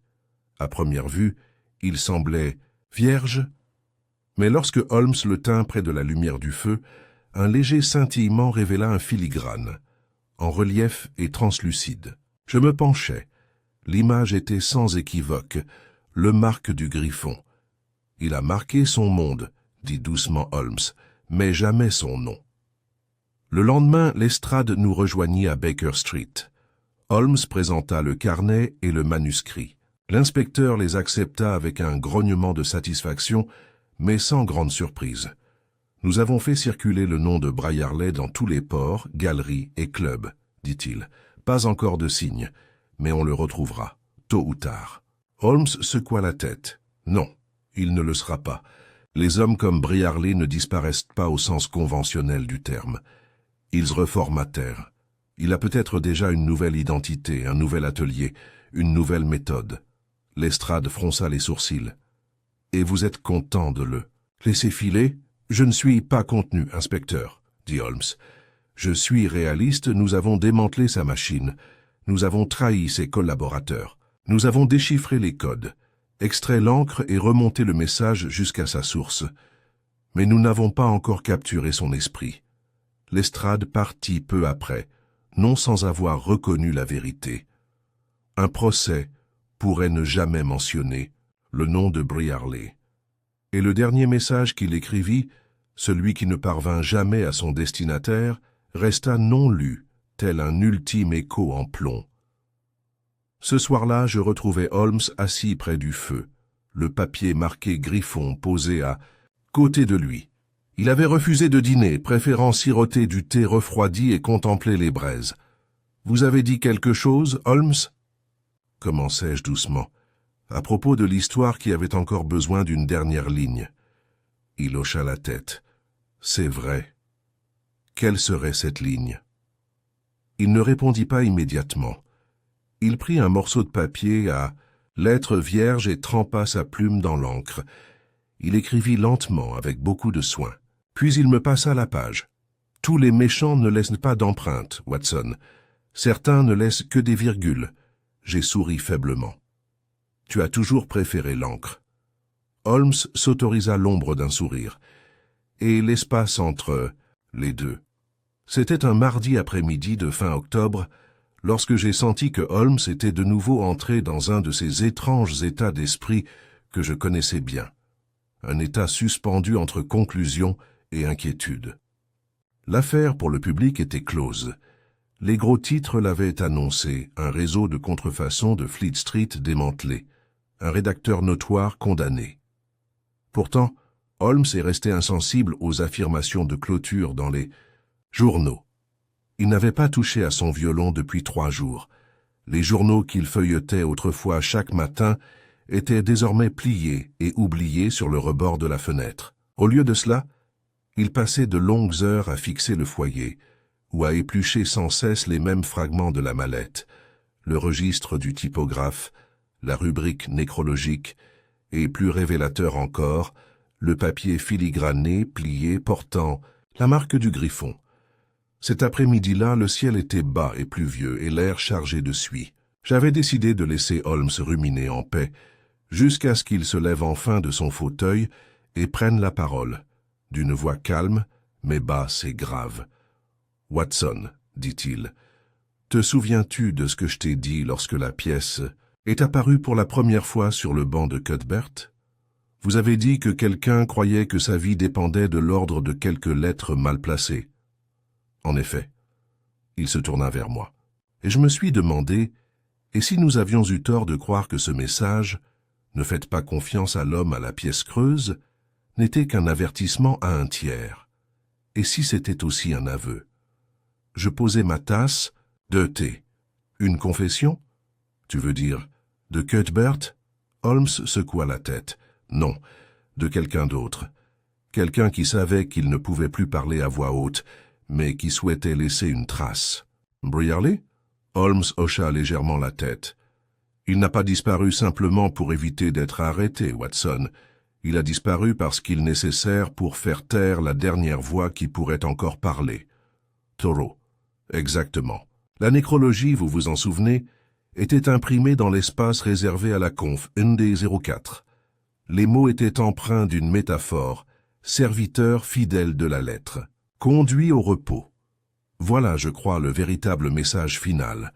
Non pas la petite annonce que nous avions diffusée, ni la fausse confirmation que Quentin a tenté de valider, mais une lettre d'enterrement écrite par Briarley lui-même. Pour annoncer la mort d'un homme ou de l'opération, Holmes marqua une pause. Les deux. Il se leva et se dirigea vers son bureau. D'une pile de notes, il tira une petite fiche et me la tendit. Elle portait le tampon de la British Library et une référence au catalogue. « Qu'est-ce que c'est ça ?» « Un enregistrement, a déclaré Holmes, de la seule œuvre publiée de Briarley. J'ai haussé les sourcils. Il a publié quelque chose ? Holmes s'autorisa un sourire sec. Pas sous son nom, bien sûr. Mais il y a quelques années, avant que les messages confidentiels ne commencent à apparaître, Briarley présenta une communication anonyme à la Society for Philosophical Typography. Son titre, Effacement et sens, l'éthique du mot non imprimé. Il a laissé les mots se déposer entre nous comme des cendres. Et j'en ai trouvé un exemplaire dans les archives privées de la Royal Society. C'est abstrait, philosophique, et même un peu trop intelligent. Mais le message est sans équivoque. Briarley croyait que le plus grand acte de pouvoir n'était pas de créer, mais de retirer, soustraire du sens au monde jusqu'à ce que seul l'observateur soit capable de l'inférer. J'ai ressenti un léger frisson, malgré le feu. Vous dites l'opération, les chiffres, l'encre. Rien de tout cela n'était une simple affaire de contrebande ou de falsification. C'était une philosophie en action. Oui, répondit Holmes. Il voyait l'écrit non pas comme un moyen de communication, mais comme un voile qu'il pouvait façonner avec une précision absolue. Son crime n'était qu'un effet secondaire de sa croyance. Il y avait un silence entre nous, rompu seulement par le cliquetis d'une voiture en contrebas et le doux tic-tac de l'horloge de la cheminée. Finalement, j'ai dit « Alors on a gagné, non ?» La machine est démantelée. Les joueurs sont derrière les barreaux, les codes dévoilés. Briarley est devenu ce qu'il a toujours désiré, dit Holmes doucement. Une absence, une phrase sans signature, un espace dans la ligne. Où se trouvait autrefois le sens? Plus tard dans la soirée, un visiteur est arrivé. C'était Ephraim Cuthbert. Il entra dans notre salon avec une hésitation évidente, ôtant lentement sa casquette et jetant un coup d'œil au feu, comme s'il se demandait s'il était vraiment le bienvenu. Je lui offris du thé, qu'il accepta avec gratitude, même si ses mains tremblaient en tenant la tasse. « J'ai lu le verdict », a-t-il dit. « J'ai vu les gros titres. Tout le monde dit que c'est fini. »« Et qu'en dites-vous, monsieur Cuthbert ?» demanda Holmes. Le compositeur soupira. « Dites donc, il y a encore un message dont je ne vous ai jamais parlé. » Holmes s'assit en avant. « Vas-y. » Cuthbert fouilla dans son manteau et en sortit un petit morceau de carton plié, l'un des guides de composition de la Gazette, utilisé pour vérifier l'espacement et l'épaisseur des lignes. Il le tendit à Holmes. « J'ai trouvé ça le lendemain du jour où je t'ai apporté la pièce creuse. Elle était coincée au fond du tiroir du placard, si profondément que je ne l'avais jamais vue auparavant. » Holmes le déplia lentement. Écrit à la mine de plomb à peine visible, 5 mots. Pas d'encre. Toujours la presse. Il fixa les mots pendant un long moment. « Et tu n'en as parlé à personne. » Cuthbert secoua la tête. « J'avais peur, je pensais que c'était une menace. Mais plus j'y réfléchis, plus je crois que c'était une signature. » Holmes hocha la tête. « C'est vrai. Pas de vous, monsieur Cuthbert. De lui. L'homme qui n'a rien signé. »« Qu'est-ce que ça veut dire ?» demandai-je. Holmes expira lentement. Même quand la presse se tait, ça laisse une impression. Les jours suivants, Holmes travailla discrètement et sans tapage. Il n'envoya aucun télégramme, il ne fit venir aucun taxi. Il n'annonça pas son départ et ne nota pas ses pensées dans un carnet. Mais un matin, je me réveillai et trouvai sa chaise vide, une seule page posée pour moi sur la table près du feu. Pas de signature, pas de salutation, juste un paragraphe. Il est des esprits, Watson, dont le génie n'émerge pas dans la création, mais dans l'élimination. Brierley, était de ceux-là. Il a construit une machine à partir du silence, alimentée par le non-dit, la moitié vue, le presque imprimé. Mais même le silence laisse son ombre. Et si nous ne pouvons pas le nommer devant un tribunal, nous pouvons le faire devant un tribunal d'archives. Que cette affaire soit connue non seulement comme le démantèlement d'un réseau de contrefaçon, mais aussi comme la révélation d'un fantôme dont les empreintes digitales étaient gravées dans le plomb. Il ne reviendra pas, mais ses méthodes doivent rester dans les mémoires. Et puis, au bas de la page, sous cette écriture élégante que je connaissais si bien, il y avait 3 mots, légèrement crayonnés dans le coin. Griffon, décellé, archivé. J'ai tenu la page pendant longtemps. Il fallut de nombreux mois avant que l'affaire ne disparaisse des mémoires londoniennes. La Gazette reprit son cours normal, publiant des journaux avec de nouveaux rédacteurs et des presses impeccables. Cuthbert reprit sa vie tranquille, plus prudent, plus réfléchi. Lestrade fut félicité, même s'il admit en privé que Holmes avait fait l'essentiel du travail. Quant à Holmes, il n'a plus jamais mentionné le nom de Cavendish Brierley. Mais un jour, longtemps après que l'incendie se soit éteint et que les rues soient redevenues calmes, je suis tombé sur Holmes à la British Library, assis à une table d'angle entourée de vieux catalogues de presse et d'échantillons d'imprimés rares. Il n'a pas levé les yeux quand je me suis approché. « Qu'est-ce que tu lis ?» ai-je demandé. Il me glissa un petit volume. Sa couverture était vierge. À l'intérieur, il y avait une seule page. Ce livre a été retiré de la circulation. Il n'existe plus d'exemplaires. Le contenu est archivé en mémoire uniquement. Pas d'auteur, pas de titre, pas de marque, juste le silence au bout du fil. Au cours de toutes mes années de compagnon, de chroniqueur et d'observateur de M. Sherlock Holmes, j'ai rencontré des cas qui ont mis à l'épreuve les limites de la logique, de l'audace et du caractère humain. Certains se sont déroulés dans des ruelles encombrées de brouillard ou dans les salons feutrés des puissants. D'autres ont commencé par un murmure et se sont transformés en cris. Mais rares sont ceux qui ont perduré à la manière de l'indice caché dans le tiroir du typographe. Un cas non seulement de faux documents et d'imprimeurs assassinés, mais aussi d'identités disparues et de la poésie particulière de la tromperie. Ce n'était pas seulement la mécanique de l'affaire qui la rendait inhabituelle, bien que complexe et profondément astucieuse. Ce n'étaient pas non plus les personnalités impliquées. Humberton, Carstairs, Quentin et le malheureux Soro, qui jouaient tous leur rôle avec une précision troublante. C'était plutôt la présence tout au long de l'affaire de quelque chose que je ne peux qualifier que de absence, une main invisible guidant la machinerie de l'encre, du plomb et du papier. Cette main, appartenant à l'énigmatique Cavendish Brierley, n'a jamais brandi une arme ni signé un nom, et pourtant a laissé derrière elle une traînée de victimes, de messages et d'interrogations métaphysiques. Holmes, bien sûr, n'a jamais exigé d'aveu. Sa satisfaction ne provenait pas de voir le criminel enchaîné, mais de lever le voile qui masquait le dessin. Et dans ce cas précis, le dessin était lui-même une déclaration. Un édifice construit à partir de typographies, de symboles, s'enfouit et de silence pris pour du vide. C'est une chose curieuse, le silence. Holmes a un jour remarqué, durant les jours plus calmes qui ont suivi la conclusion de l'affaire Brierley, que le silence est la substance la plus active que l'homme connaisse. Il parle plus fort que la confession. Il révèle plus que des empreintes de pas. Et entre les mains d'un maître, il peut tuer sans bruit, sans signe ni témoin. Je n'ai jamais été du genre à m'abandonner à l'abstraction philosophique, mais la vérité de cette remarque s'est révélée progressivement au cours des mois qui ont suivi. Malgré l'apparente résolution de l'affaire, on ne pouvait jamais dire que Holmes ait fermé Brierley. Le chef d'orchestre de la Symphonie invisible n'a jamais été retrouvé. Aucun télégramme n'est parvenu pour annoncer sa capture. Aucun corps n'a été repêché de la Tamise. Aucune lettre de protestation ou de triomphe n'est arrivée. Au lieu de cela, le monde a simplement continué son chemin. Et pourtant, les conséquences sont restées.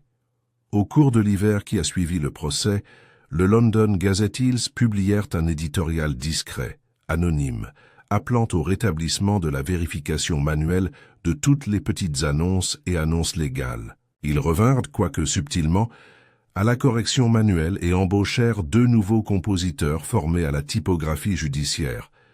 Un concept que personne n'aurait cru nécessaire avant l'intervention de Holmes. Ephraim Cuthbert resta à la Gazette, même s'il vieillit rapidement après cet automne-là. Son air hanté ne le quitta jamais vraiment. Lorsque je le rencontrai des années plus tard, par une matinée grise près du British Museum, où il avait commencé à travailler à temps partiel comme assistant restaurateur de livres rares, il semblait à la fois fier et accablé par son rôle dans le démantèlement du réseau. « Je n'aurais jamais imaginé, m'a-t-il dit, qu'une ligne de caractère puisse être l'arme du crime. Ou le salut. Ou une confession peut le fond, répondis-je. Mais Holmes l'a toujours fait-il, hocha la tête. Monsieur Holmes voit le monde comme des lignes et des espaces, n'est-ce pas? Tout est ordonné, tout a un but, c'était un résumé pertinent. Holmes ne croyait pas au hasard, il croyait au schéma.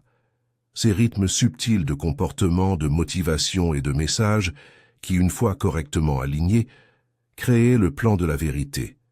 Dans ce cas précis, ce plan était gravé sur des plaques de cuivre et intégré à l'infrastructure même de l'information. Lorsque j'ai demandé à Holmes bien plus tard s'il considérait l'affaire comme entièrement résolue, il a été lent à répondre. « Nous avons résolu la partie visible, dit-il enfin. Nous avons arrêté les opérateurs, démonté la machine, décrypté la méthode. Mais la philosophie, ça, elle persiste. Vous voulez dire la vision de Brierley sur le mot imprimé. Je veux dire l'idée, répondit Holmes, que la communication est plus puissante lorsqu'elle prétend être dénuée de sens. Brierley n'était pas un contrebandier, Watson. C'était un puriste. Les faux étaient ses instruments, mais la mélodie était la dissimulation elle-même. Cela m'a frappé d'un sentiment étrange, presque mélancolique. Et dans le silence qui a suivi, j'ai compris pourquoi Holmes avait trouvé cette affaire si captivante. Il ne s'agissait pas seulement d'un combat d'esprit contre le crime, mais d'un combat d'esprit contre l'esprit, de méthode contre l'idéologie.